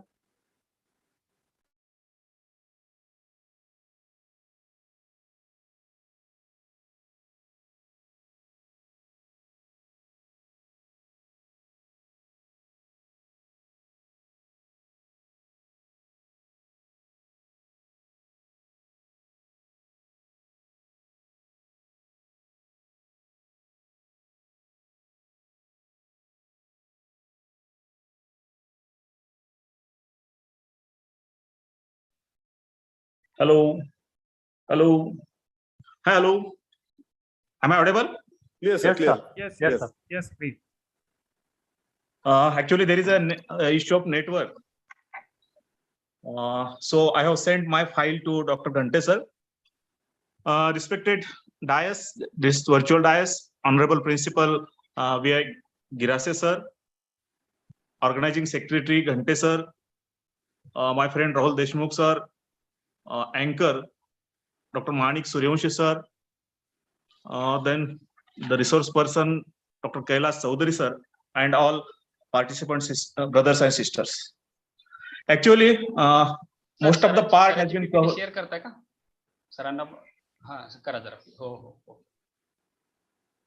Most of the part of my speech has been covered by respected Chaudhary, sir. So he has taken chance and he lead everything. So still there are some issues. As we know, before this self assessment process, there was a self appraisal, or what we call that confidential report, and we have to write. Even nowadays non-teaching staff has to write confidential report, but the teachers has to write this self appraisal. And self appraisal has, as Dr. Chaudhary sir has rightly pointed out, there are different criteria, there are several criteria for evaluating performance of a teacher. The teacher, the first and foremost criteria for the teacher is a classroom teaching, how he teach and how the teachers, how their students are getting results, how they are passing, how they are getting merit, contributing in the merit list of the university. These are the points must have to consider in the self appraisal. In addition to that, there are different criteria like research is there, publication is there, extracurricular activities there, working on with the various committees is there, designing course curriculum is there, then designing MOOC-like programs, or there are so many programs one can do as a teacher. As Chaudhary sir has covered in detail about the teachers, I will concentrate my lecture on CAS issues related to the librarians. Let me ask few questions. So there are always 5 or 6 W's, like how, why, when, where, whom, which. So this, wherever we are going to discuss anything, these 5 to 6 why W's are very important.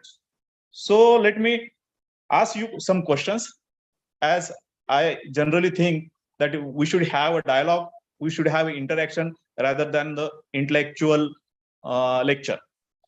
So let us, these questions are how to apply for CAS. So it is the important questions, how to apply for the CAS. So as Chaudhary sir has pointed out, you may apply before 3 months. So what should be the format? So there are many times there is no format. Every university has a different format. Even this regulation, 2018 regulation, has not covered the format for summing up.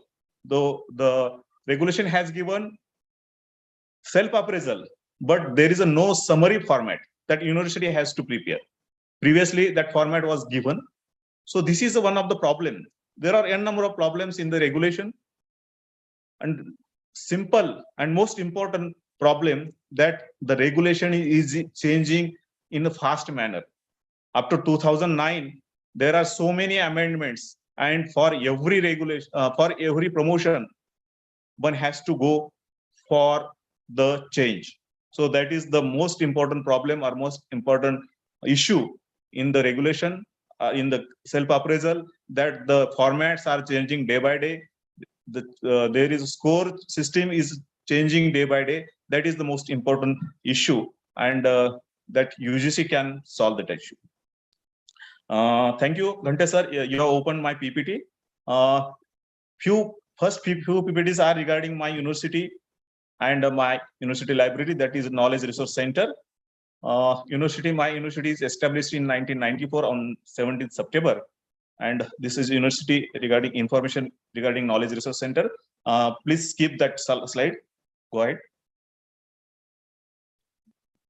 Please skip. Now, next. So, Chaudhary sir has pointed out the regulations which are delivered by the U.G.C. In my PPT, all these regulations are highlighted, which are issued by the government of Maharashtra. Because in the state of Maharashtra, the Maharashtra government has some amendments, has some changes, and there is an issue that after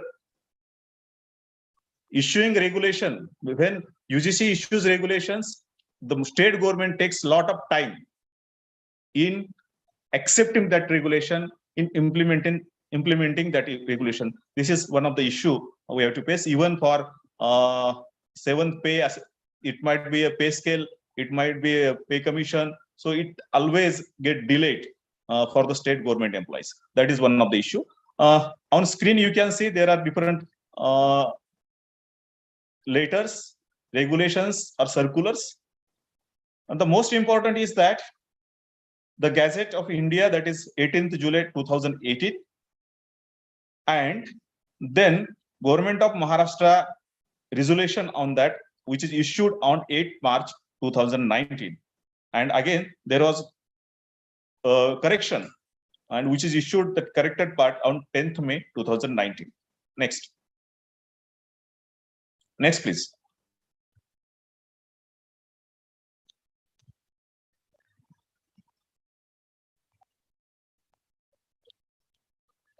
Next slide, please.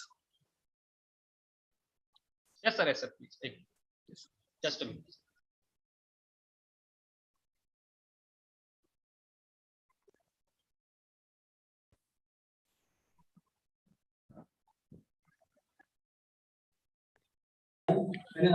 So these are the parts which are covered.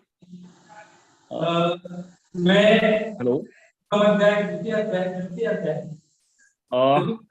So these are the parts which are covered in that in the regulation, that is preamble, coverage, date of implementations. Date of implementation will be the date of screening committee, that is covered.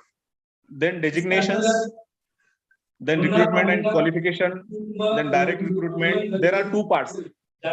Please do understand. There are two parts of this regulation. One is participants are requested to please mute their mic. तो पेशे से कुछ पदाधिकारी तथा जागरूक Deshmukh sir कोणाचं mike चालू आहे ते बघा, थोडं जरा बंद करून द्या त्यांना. गोसावी सर. माईक जरा बंद करून द्या. Gosavi sir, please unmute yourself. So, sorry, mute yourself. Okay. Thank you, sir. So you can see on the screen the contents of the regulations. A few parts has been omitted by the state government, specifically about working hours. Working hours has been given in the regulation of 2018, that is issued by U.G.C, whereas state government has omitted that part of the working hours. And then as I was saying, that there are two important parts. One is for direct recruitment and another is for CAS. So we are not going to cover direct recruitment. We will discuss just on the career advancement scheme. Okay. Then there are few points like incentives for PhD and MPhil. Again, the government have stopped this PhD increments. Again, what Chaudhary says, there is a this is an issue raised by many organizations before the state government and central government. Next. Next, please. Am I audible? Yeah, sir. Just a minute. Please.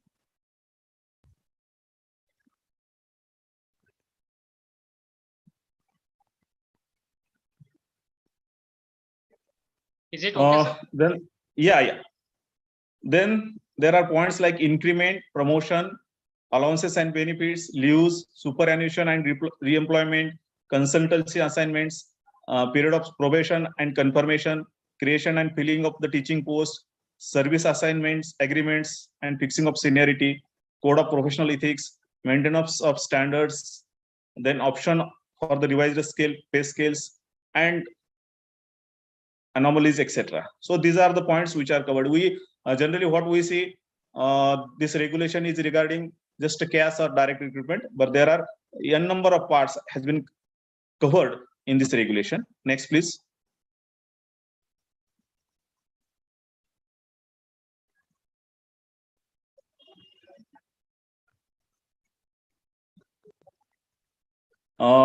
We'll just move to next slide. Because it will take a lot of time. Already 1 hour and 30 minutes has been over. Okay, please. So though Chaudhary sir has covered this point, I will repeat it because it is in nutshell. So designation, AGP, stage, academic level, and entry pay. I have covered in one table. All the points I have covered in the one table, and that's why it is very important. So at the entry level, there is a position of assistant professor with AGP of 6,000. Then stage 1, it is sometimes we call it as stage 1 or sometimes we call it as academic level. So academic level is a 10th and entry pay is 57,700.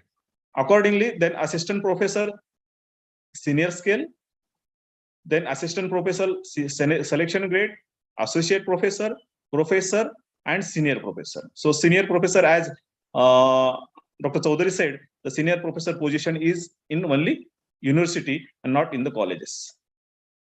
Next.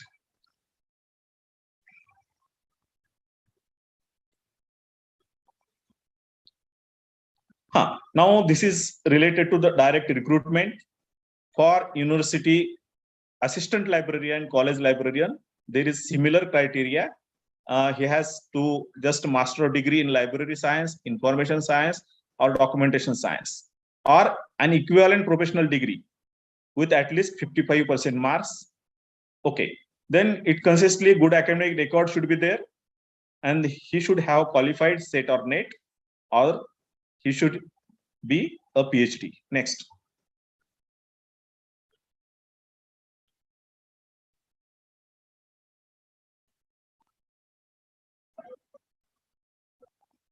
Next, please. Okay. Again, next. So net set is again compulsory. Next, please.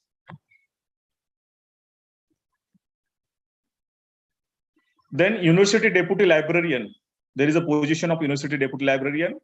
For that position, one needs to master degree in library and information science with 55% marks. 8 years of experience as an assistant librarian, university librarian or college librarian. And then evidence of innovative library services, including integration of ICT, etc. And PhD degree in library and information science, documentation science, etc. See, for the position of deputy librarian, there is compulsory to have a PhD. Then third, that is university librarian, or in Maharashtra, we are calling it as a Director Knowledge Resource Center. So for Director of Knowledge Resource Center, previously it was needed 18-year experience. So it was very long experience, whereas now after 10 years, you can be a university librarian. And even teachers like assistant professor, assistant professor, associate professor can be a university librarian or a direct knowledge resource center. Okay, so these are the 2 points which are changed in these regulations. So the experience criteria has been changed from 18 to 10 years. And second is that the teachers in library science can be a director knowledge resource center. Next, please.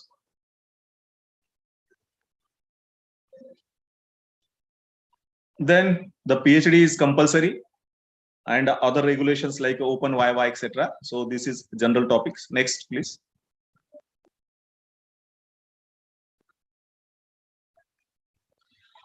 Now career advancement. See, this is important topic. We'll discuss in detail on this topic. So the following provisions apply only to those persons. So that means they have omitted teachers in library science from this regulation, from these points. So deputy librarian in universities shall have 2 levels, that is academic level 13A and academic level 14. Whereas college librarian shall have 5 levels, that is 10, 11, 12, 38 and 14. From university assistant librarian to university assistant or professor level, so it can be growth. So again, there is a controversy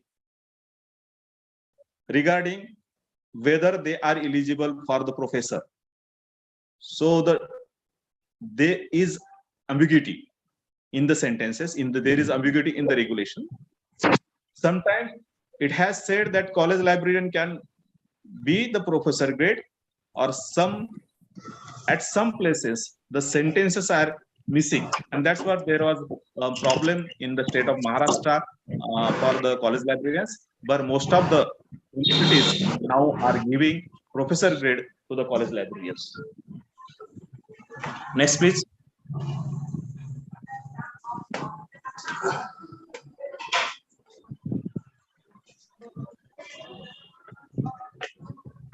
Next, please. Okay. 1 minute. Then university assistant librarian from 1 minute. From 10 to 11. So 10 to 11, there is simple criteria. So he has 4, 5, 6. If he is a PhD, he needs to complete 4 years. If he is having MPhil at the entry level, then 5 years. And if he doesn't have, or she doesn't have PhD or MPhil, then after 6 years, he is eligible for the next promotion. That is a one criteria. Then he has to complete 1 orientation course of 21 days duration, and third, training, seminar, workshop on automation and digitization, maintenance and related activities of at least 5 days. So these are the criteria. So what is 1, 4, 5 or 6 years experience, then 21 days orientation and training, workshop or seminar on several criteria. So this is the first level, moving from first level to second level. and it has a screening committee. There is no selection. Only he has to move face the screening committee, and she gets satisfactory or good grade in annual performance assessment reports, APAR. So this is important thing. He has compulsory that he should have satisfactory or good grade. Okay, next. Then from academic level 11 to 12. So there is a common period that is of 5 years. So after 5 years, one can move from 11 to 12, subject to he has to complete 2 courses from the following. There are 5 types of courses, that is training,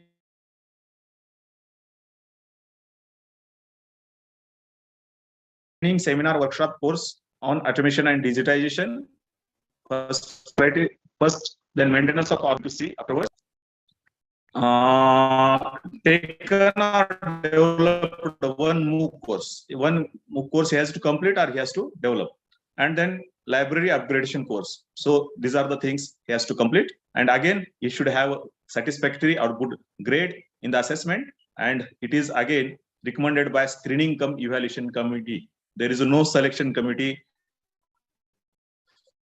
for moving from 1 to 11 to 12. Okay, next.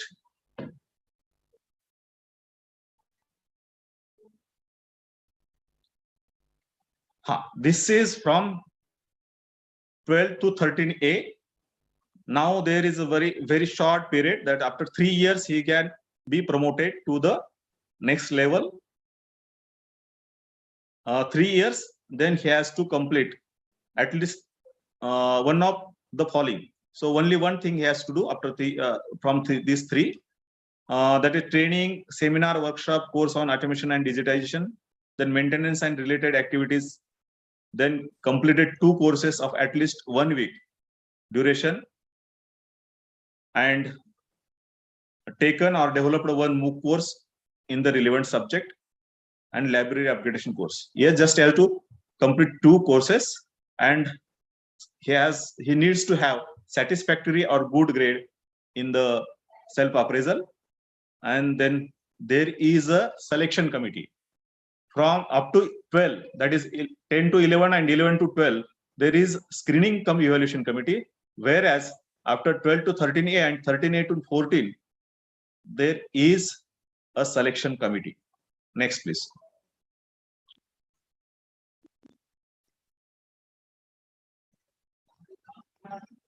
So for 13A to 14, what is the criteria?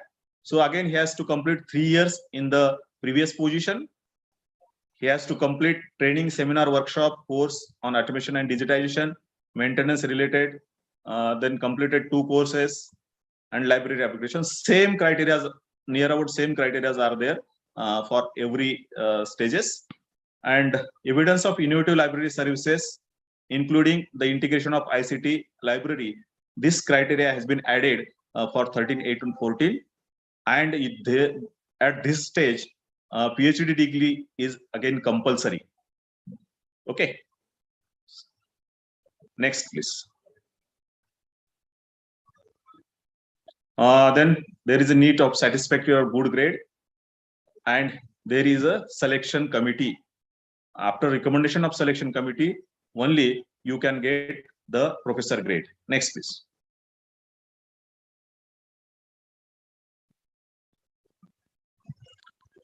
So again, I have put up this in the tables, and I have just made a comparison. So previous pay scale and revised pay scales. What were the position? How was the AGP?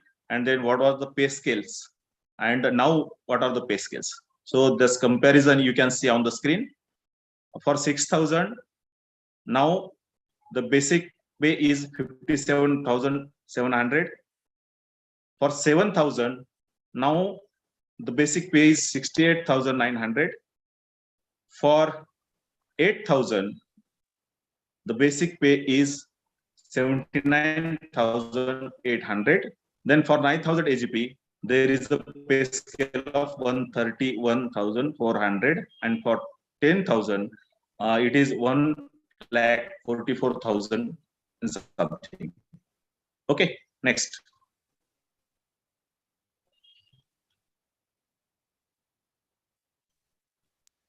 Next, please. For PhD and MPhil, there is no any incentive or any increment advance. However, there is advance increments. It was previously, and now again it has been same has been maintained.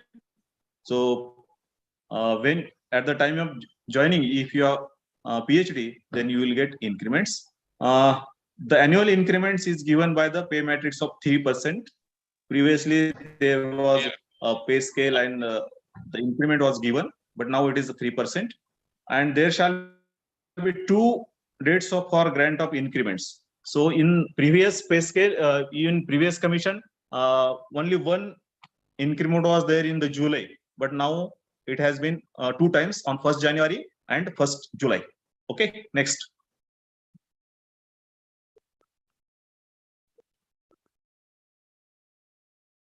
Then promotions, then allowances of benefits. Okay, next, please. Then leave is there, superannuation and reemployment, consultancy. There are study leave. Teacher can get study leave, maternity leave, casual leave, medical leave. All these are leave. All these leaves are admissible. However, in addition to that, librarians can get earned leave also, because librarians are the teachers, non-vocational teachers, and that's why there is no holidays. That summer vacations and Diwali vacations are not there for the librarians, and hence the librarians can get earned leave. Okay. Next.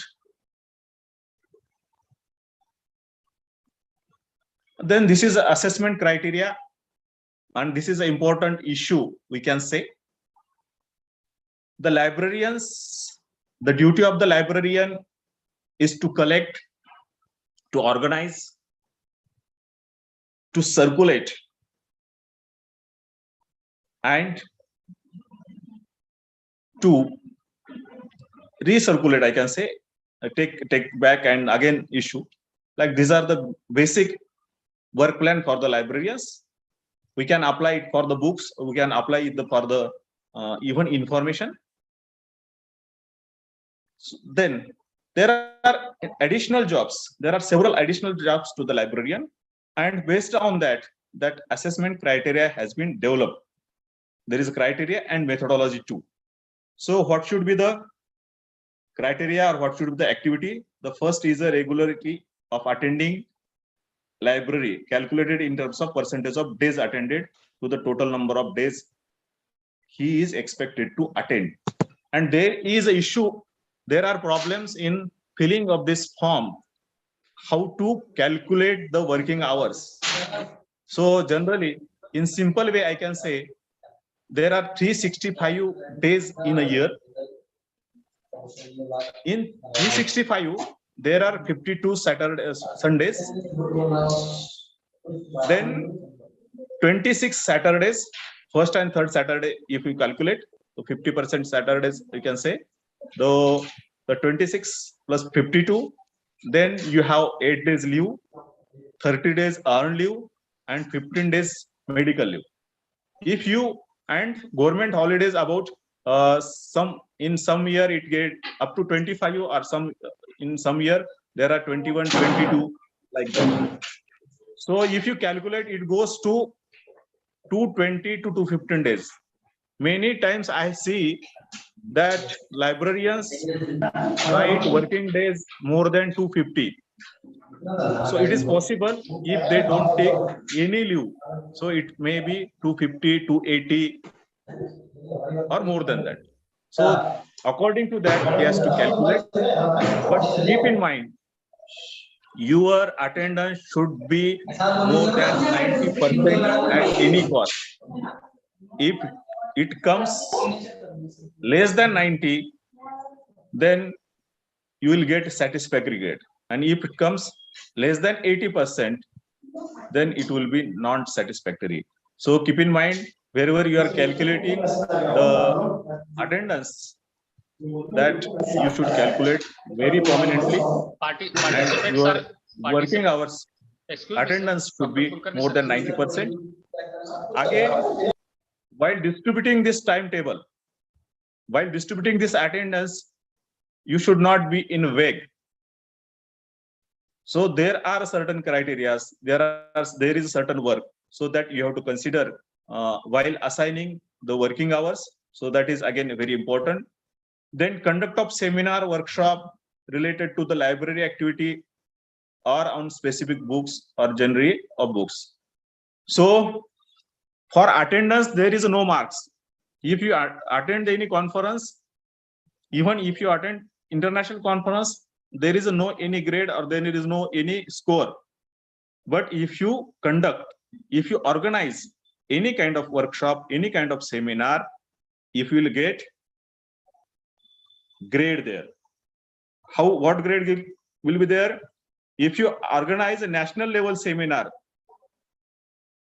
or workshop plus one state institution level workshop seminar, then we will get A grades. Now Ghante sir can get good grade if he organize one more state level conference or seminar or webinar. So he has organized one national level, again he has to organize one state level. Okay, so then he can get good grade. Then for satisfactory, one national level or one state level.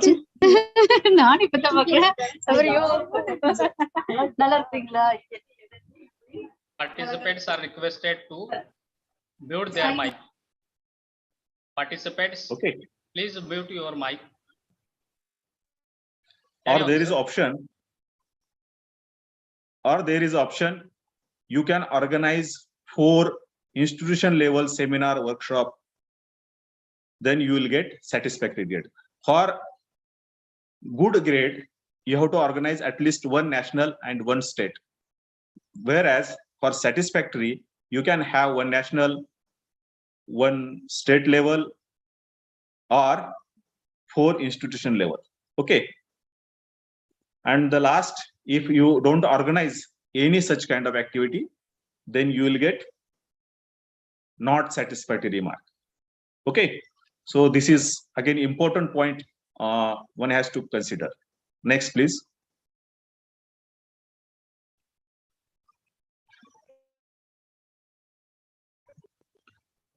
Then third criteria is if library has a computerized database or library does not have a computerized database. So both are accepted. If your library is automated, then well and good. If your library is not automated, then there is no problem for promotion. So both criteria are open. However, if you have 100% of physical books and journals in computerized database, then you will get good. If you have at least 99%, then you will get satisfactory. And if it is not 99%, then it is unsatisfactory, not satisfactory. Same applicable to the traditional catalog also. If 100% cataloging is there, then you will get good grade. If 90% it is there, satisfactory. And if it is not 90%, then it is not satisfactory. So this is a very difficult task. Though we say that 100% has been covered, library gets regular books and never completes. It is not possible to complete 100% marks.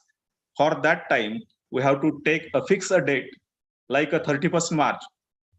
Books acquired up to 31st March are entered into the database, then it can be said as a 100%. So such criteria you have to think over that. Okay. Then fourth criteria is very dangerous for the librarians. Checking inventory and extent of missing books. So every year, though there are different circulars, there are certain criteria, But for the librarians, if you write on self-appraisal, you have to check the inventory on different criteria. You can go for 100%, or you can have a selected portion of inventory.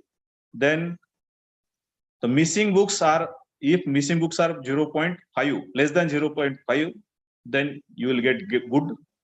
If it is less than 1%, that is 0.5 to 1%, then it is satisfactory. And if it is more than 1%, so it is unsatisfactory. Again, for big library, it is a very dangerous task, because librarian alone cannot work or cannot do everything. So he has to depend on the team. So if your team is not there, that will impact on your promotion also. So this is again a very dangerous part for the library professionals for the promotion. Then digitization of book databases in institution having no computerized databases.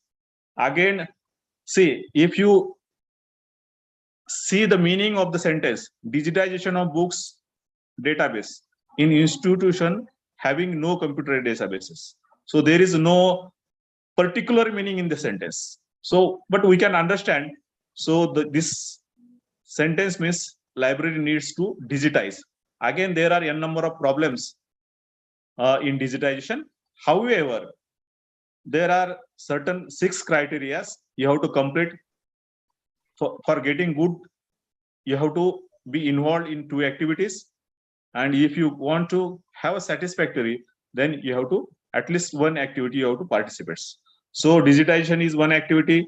Then promotion of library network is 1 activity.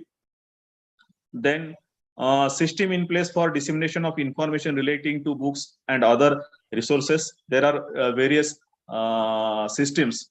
There in traditional, there are new books arrival is there. Then your catalog is there. In modern, you can have WhatsApp group, Facebook page, and there are a number of social network areas. So through which you can go for this system in place for dissemination of information. Then assistance in college administration and governance related to work. So that criteria, I think most of the librarians are helping in administration. Like Ghante sir is IPSC coordinator. So these are the criteria one can fulfill. Then overall grading, good in item 1 and satisfactory good in any 2 other items, including 4 items. So at least we need to have 1 good and satisfactory or good in any 2. For satisfactory in item 1 and satisfactory in other, so that is satisfactory. And if it is not that, so it is called as a unsatisfactory. So again, there is ambiguity in overall grading. So also for criteria for overall grading, like for 5 years, 3 years. So there is no specific guidelines how to calculate this grading, that is good, satisfactory, or not satisfactory. In addition to that, that regulation has provided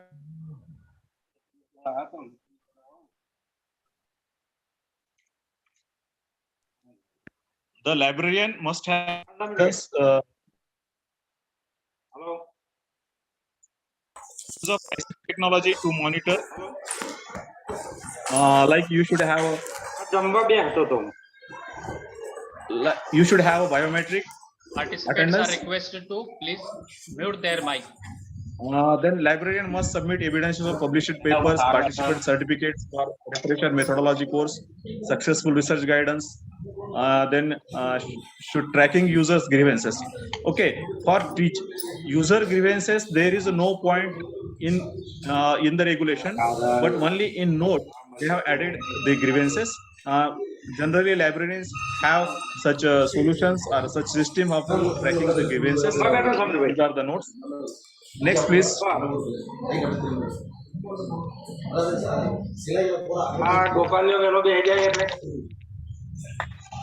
Okay. Again, it is in nutshell, in short.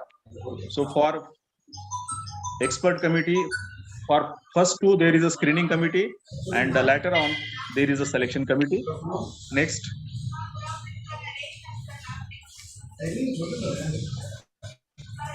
Next, please. About the committees, who can be on the selection committees? There are different committees which are given in the regulation. University assistant librarian, vice chancellor, dean of the faculty, university librarian, and one expert. Okay, next. Only difference in U.G.C regulation and state government regulation is that they have added joint director. Joint director is compulsory in the selection committee or screening committee. And for college librarian, there is a principal, university librarian, two experts who are working librarians nominated by the vice chancellor, and joint director. This is the panel. Next.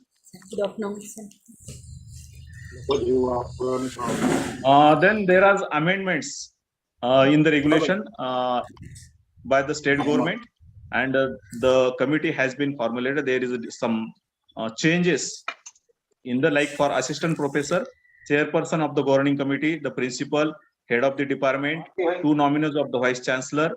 So this is a change at state level. U.G.C level, there is a different committee, whereas in state level, they have some modification in that. Next.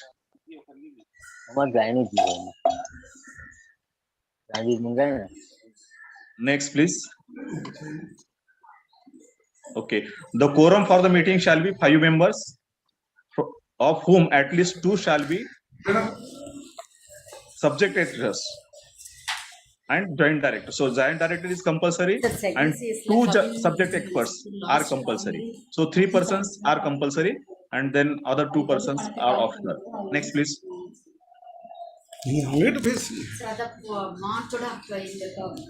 Then for associate professor and professor, again. Next, please.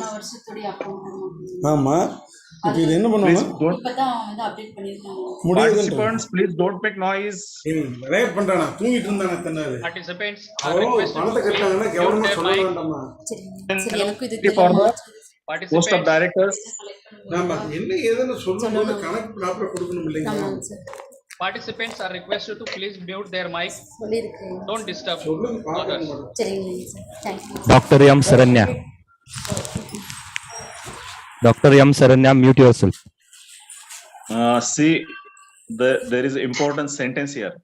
The selection committee for the post of director of sports and physical education, deputy director, assistant director of physical education and sports, director knowledge research center, deputy librarian and assistant librarian university shall be same as the professor, associate professor, assistant professor respectively. Expect that in the library and physical education, sports or sport administration respectively, practicing librarian or director of physical education and sport, he will be the one of the subject expert. So this is a most important change in the selection committee made by the state government. Then selection committee for the post college librarian, college director of physical education. Again, the practicing librarian, director of physical education of the sports is compulsory. You will be associated as one of the subject expert. Next, please.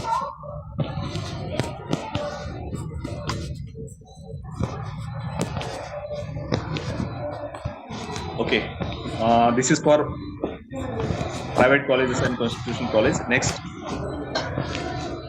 Actually, this PPT was for detailed discussion, but most of the topic has been covered by the Chaudhary sir, and that's why I'm just skipping those one. Next, please. One important thing is that if the candidate is from any reserve category like SC, ST, OBC, there should be a representation of the SC, ST, OBC or minority in the expert committee. Okay, next.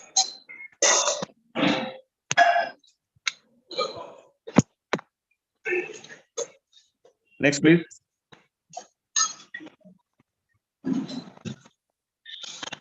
Ghante sir. Okay, we'll just move. Okay.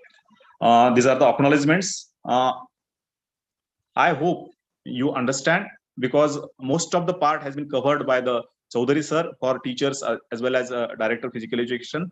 Few changes are there for the college librarians, like who should be the experts, and the criterias are different for teachers and for college librarians. So I'm grateful to our Honorable Vice Chancellor for permitting me to give this lecture, then organizers, then authors. Next, please.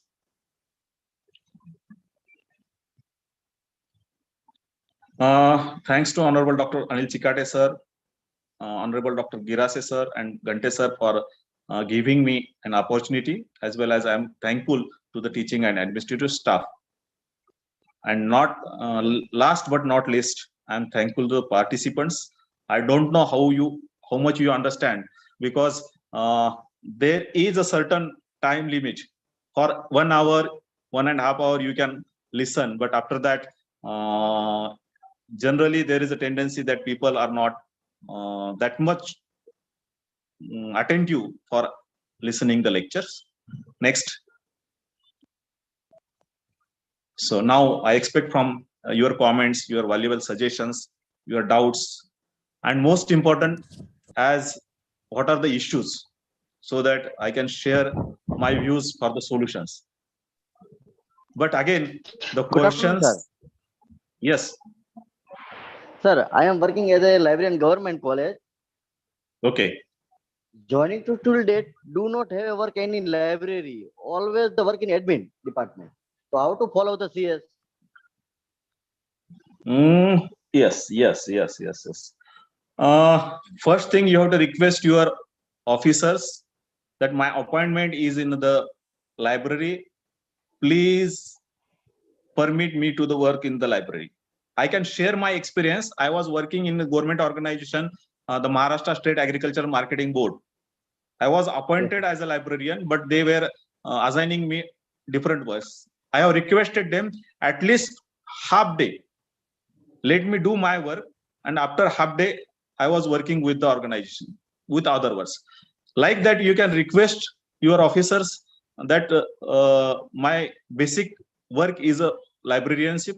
So let me do my work. So this is the solution only.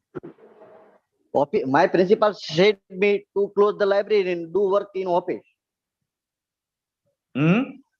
My principal said me, close the library, you do work only in office. After the annually report, I am fill up for your CS.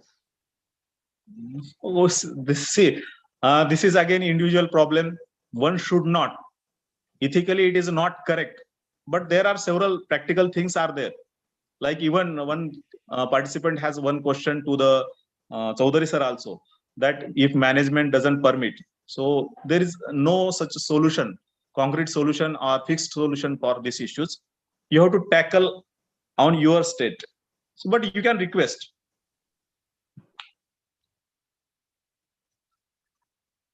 Okay.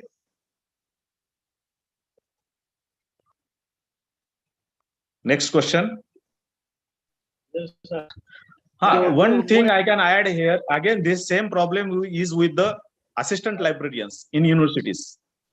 Last month, there was call for me from assistant librarian of one university that they have only one section, like assistant librarian for reference section, assistant librarian for periodical section, assistant librarian for acquisition sections.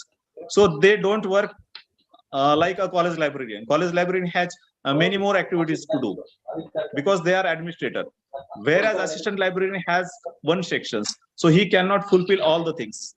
So these are certain limitations are there in the regulation that you have to overcome. Next. Okay, thank you, sir. Hello. Okay. Hello. Sir, Yes. sir, I have one problem. I want to, my query is that how to calculate total number of days, working days. Working hours. Okay. Working hours 42 hours a week. We have to work. Got my point? Yes, sir. That point I got, but that working hours and total number of days, that calculation I want to clarify, sir. Again, that's what I'm telling. 90% more than 90% means that is good. So for that purpose, which working days or which leave we have to exclude from that? Again, I have told that. Again, I'll repeat. So you have to exclude 52 Sundays, 26 Saturdays if you are getting a Saturday off, first or second or third, fourth Saturday if you are getting. So those Saturdays. Then there are government holidays. I have calculated. Government holidays comes from 21 to 25. So if government holidays comes across on Sunday or Saturday or like that, so up to 25 days it can be. Then you have earned leave up to 30 days. Okay, and then you have CL 8 days. So these are the compulsory. We can say you can omit all this, and rest of the days are the working days. ML also we have to exclude, sir. You Medical. can. You can. EL, if you are availing the EL, then you can exclude the EL. If you are not availing the EL, you do not need to exclude them. Okay, 8 EL anyhow we are going to take because they are going to lapse. Most of the people may take 8 CL, but whereas in case of EL and medical leave, it is whenever we are taking at that in that block of year, we have to minus. Otherwise, they are considered as working days. Again, in general, I can say there are pitfalls in the regulations. So how to understand and how to convince the authorities, that is the thing. You can say like that, or you can say vice versa also. So that is again part of the understanding. But wherever you are writing the attendance, so you should write the days generally you are calculate, and it should not less than 90%. According to that, you go ahead. Okay. Means I have to suppose 365 days, and all these leaves and holidays, it will go some 150, for example. So remaining are the working days. It will not go for 150. It will not be less than 220. 220 working days should be there. Sorry, 220, not 20, 180, not less than 180. Leaves and holidays. No, working days will not be less than 180. It should be more than 180. So whatever the remaining days are there, that are our 100% working days. Okay, you can. Yes. Yes. Okay. Hello. Yes. Hello, sir. Yes. नमस्कार sir. नमस्कार. माझा एक प्रश्न होता sir. मी academic 13 लेवलला apply करत आहे sir. कुठे? 13 अकॅडमिक लेवल 13 आहे सर. त्याच्यामध्ये कसं दिलं आहे sir, completed to course which is 1 week 5 days. समजा याच्यामध्ये सर माझं सेमिनार मी रिफ्रेशर केला आहे सर. तर चालतो का सर त्याला? आता काही ठिकाणी तुम्हाला आता जसं सांगितलं की तेव्हाचे तुमचे सब्जेक्ट एक्सपर्ट आणि जॉईंट डायरेक्टर, जिथे जिथे अँबिग्युटी आहे, सेंटेन्स क्लिअर नाहीये, तिथे त्यावेळेसचे सब्जेक्ट एक्सपर्ट आणि त्यावेळेसचे जॉईंट डायरेक्टर कसा अर्थ काढतात त्याच्यावर खूप डिपेंड करत. ते थोडेसे मोकळ्या स्वभावाचे असतील, ते त्यांचं परसेप्शन जर क्लिअर असेल तर there is a no issue. तर त्या वेळेस आता हा कसा आहे, काही प्रश्न जे आहेत ते जनरलाइज न करता, कारण रेग्युलेशन मध्ये अनेक पिटफॉल्स आहेत, अनेक शॉर्टेज आहेत. जसं मी सांगितलं की व्हेरिफिकेशनचं आहे. आता सगळ्यात महत्वाची गोष्ट आहे की लायब्ररियनसाठी आता आपल्याकडे जे डिस्ट्रिक्ट कॅम्पस चालतात आणि आपला हा जो क्रायटेरिया आहे की तुम्ही व्हेरिफिकेशन झालेलं पहा, तुम्ही ऑटोमेशन झालेलं आहे की नाही पहा, असं जर म्हणलं तर मग डिस्ट्रिक्ट लेवलवर जे कॅम्प होतात तिथे सिलेक्शन होणारच नाही, आपल्याला तसं कमिटी घेताच येणार नाही.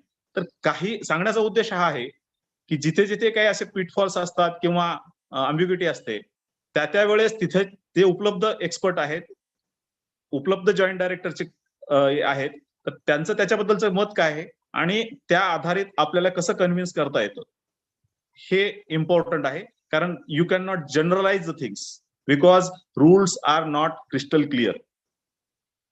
लक्षात आलं?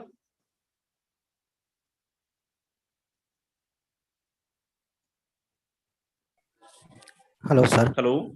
हाँ सर, हाँ लाइब्रेरियन का रिटायरमेंट कितने ईयर्स होता है sir? 60 years. 60 years. Okay sir, thank you. Hello sir. Yes sir, librarian लोकांना तिसऱ्या प्लेसमेंटसाठी पीएचडी अनिवार्य आहे का? कुठे? लायब्ररियनला थर्ड प्लेसमेंटसाठी पीएचडी हवी? नाही, आता चौधरी सरांनी हो म्हणाले होते, पण तसं नाहीये. 14 ला आहे आपल्याकडे, प्रोफेसर लेवलला कंपल्सरी आहे, पण 13A साठी पीएचडी कंपल्सरी नाही. त्यासाठी काही जीआर आहे का सर? जीआर ची गरजच नाही ना. ही सेम केस सोलापूर विद्यापीठामध्ये झाली होती. I was expert there. आम्ही कमिटीला सांगितल्यानंतर सुद्धा जॉईंट डायरेक्टरनी त्यांना हे केलं होतं की नाही यांना देता येत नाही, कंपल्सरी आहे म्हणून नाकारलं होतं. मग त्यांनी तो आपला जीआर जो आहे तो जॉईंट डायरेक्टरनं दाखवला, युनिव्हर्सिटीमध्ये नेऊन दाखवला. त्यांना थोडासा त्रास झाला, पण मिळालं त्यांना देण्यात आलं. तो जीआर कुठे मिळेल सर आम्हाला? जीआर नाहीच, ह्या रेग्युलेशन मध्ये स्पष्ट आहे. बरोबर.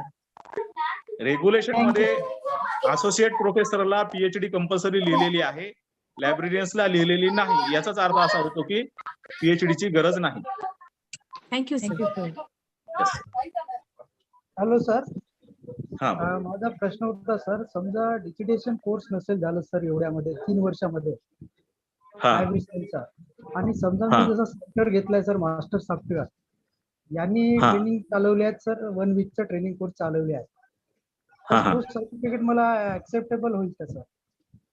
नाही. आता तुमची कसं स्पेसिफिक क्युरी पाहावी लागेल, ते सर्टिफिकेट कुठले आहेत, आणि शक्यतो HRDC चे सर्टिफिकेट असेल तर जॉईंट डायरेक्टर ऍक्सेप्ट करतात, HRDC चे नसतील तर ते केले जात नाहीत. कारण काय होतं मग, असं मागच्या वेळेस असं झालं की कॉलेज लायब्ररियन्स म्हणजे कॉलेज लेवलला सुद्धा रिफ्रेशर कोर्स घेणे किंवा ट्रेनिंग कोर्स घेणे, अशा पद्धतीच्या अनेक गोष्टी घडल्या गेल्या. त्याच्यामुळे जॉईंट डायरेक्टर ऑफिसेस शक्यतो HRDC चे कोर्सेसला किंवा गव्हर्नमेंटचे कोर्सेस असतील तरच मान्यता देतात, नाहीतर देत नाही. आणि त्या व्यतिरिक्त ICT जर असेल सर आपला लायब्ररी सायन्स तर तो चालतो? नाही, आता ती इंडिव्हिज्युअल केस तुमची कशी आहे ते पाहावे लागेल त्याच्यामध्ये. Thank you sir. तो कोर्स नेमका कोण कंडक्ट करतंय, त्यांचं काय, त्यांना ऑथॉरिटी आहे का असा कंडक्ट करण्याची, या गोष्टी आपल्याला पाहाव्या लागतात. Hello sir.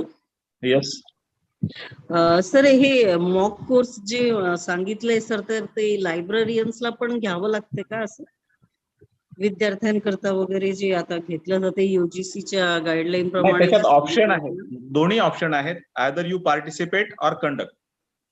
ओके. तिथे पार्टिसिपेट केलं तरी तुम्हाला मार्क आहेत, म्हणजे तो ग्रेड मिळेल, काही प्रॉब्लेम नाही. Okay, thank you sir. Yes.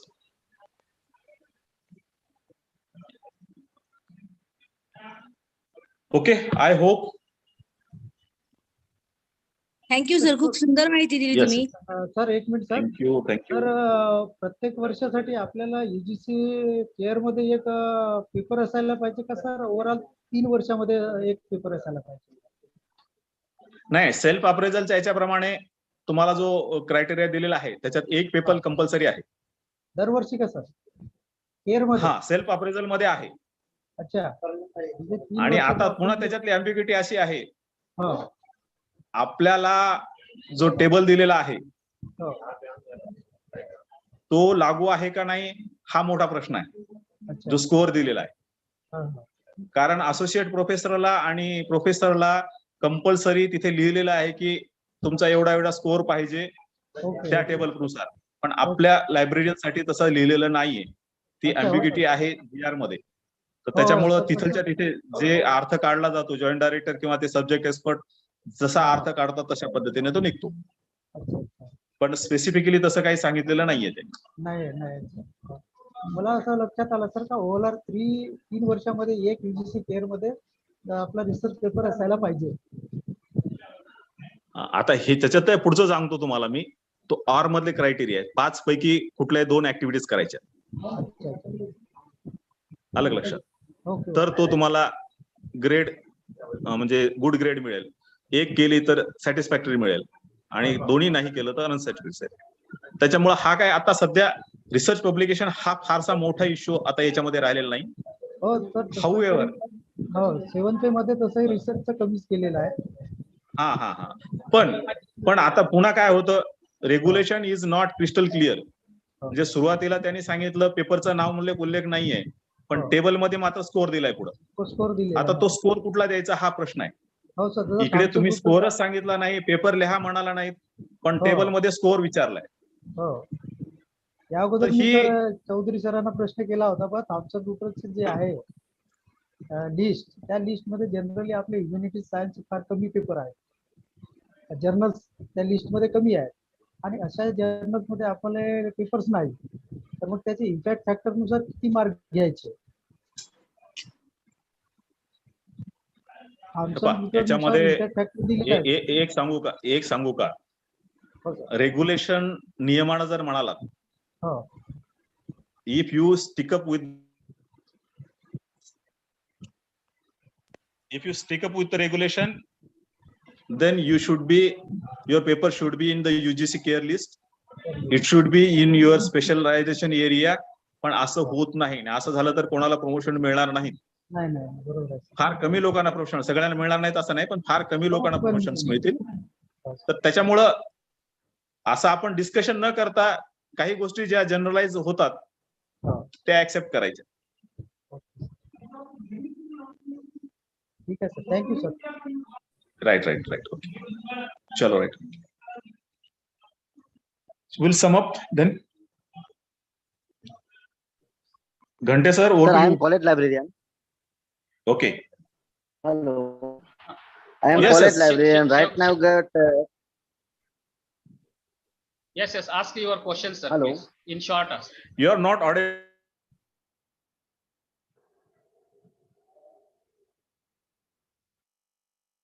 Good afternoon, sir. Hello. Hello.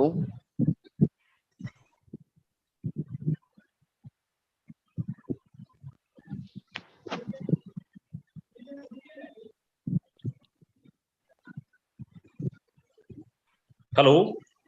Am I audible? Yes, sir. Yes, sir. Okay. Sir, Ghante sir, sum up करा आता. हाँ बोला. Yes. Go on. I am college librarian. Right now, I get the academic level 10. So how much year after capable to academic level 11 get? And what is the criteria follow for academic level 11? If you are PhD after 4 years, if you are MPhil,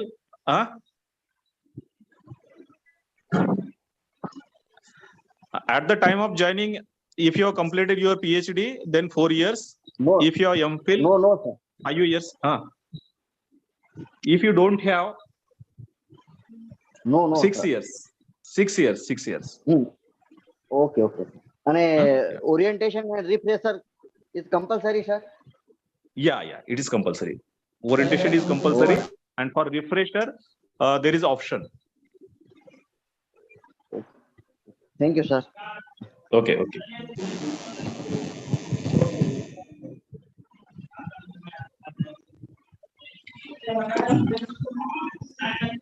Okay. Yes.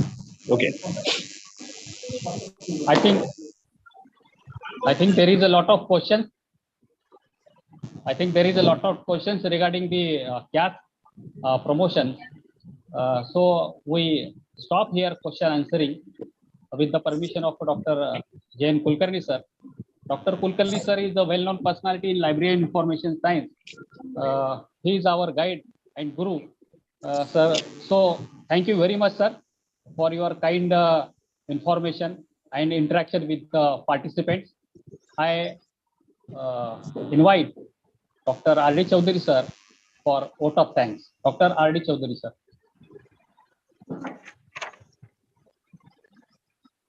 Good afternoon, all of you.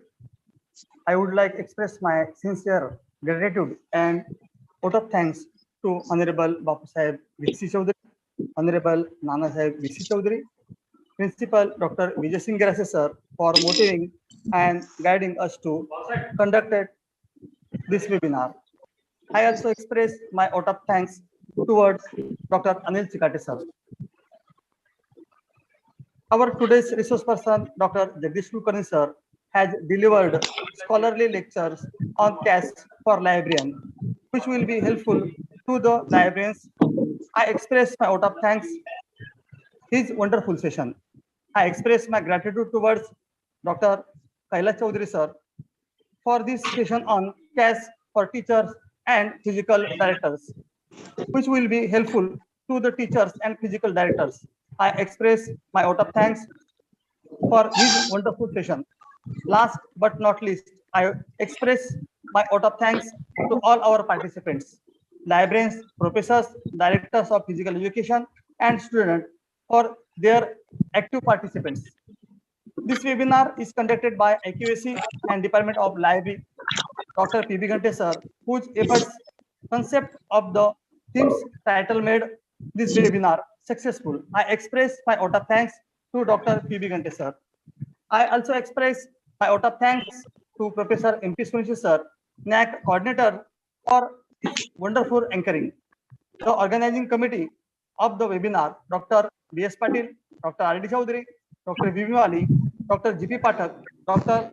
G.T. Sunishi sir, Professor S.P. Baisani, Professor N.S. Tadvi, Dr. Milind Tulse, Professor Anita Padvi, Professor Anil Tadvi, and Professor Ajab Singh Wasavi sir, and Sant Jagnani Maharaj Shikshan Mandal, all non-defense staff work hard to make his webinar successful. They deserve for make gratitude of vote of thanks.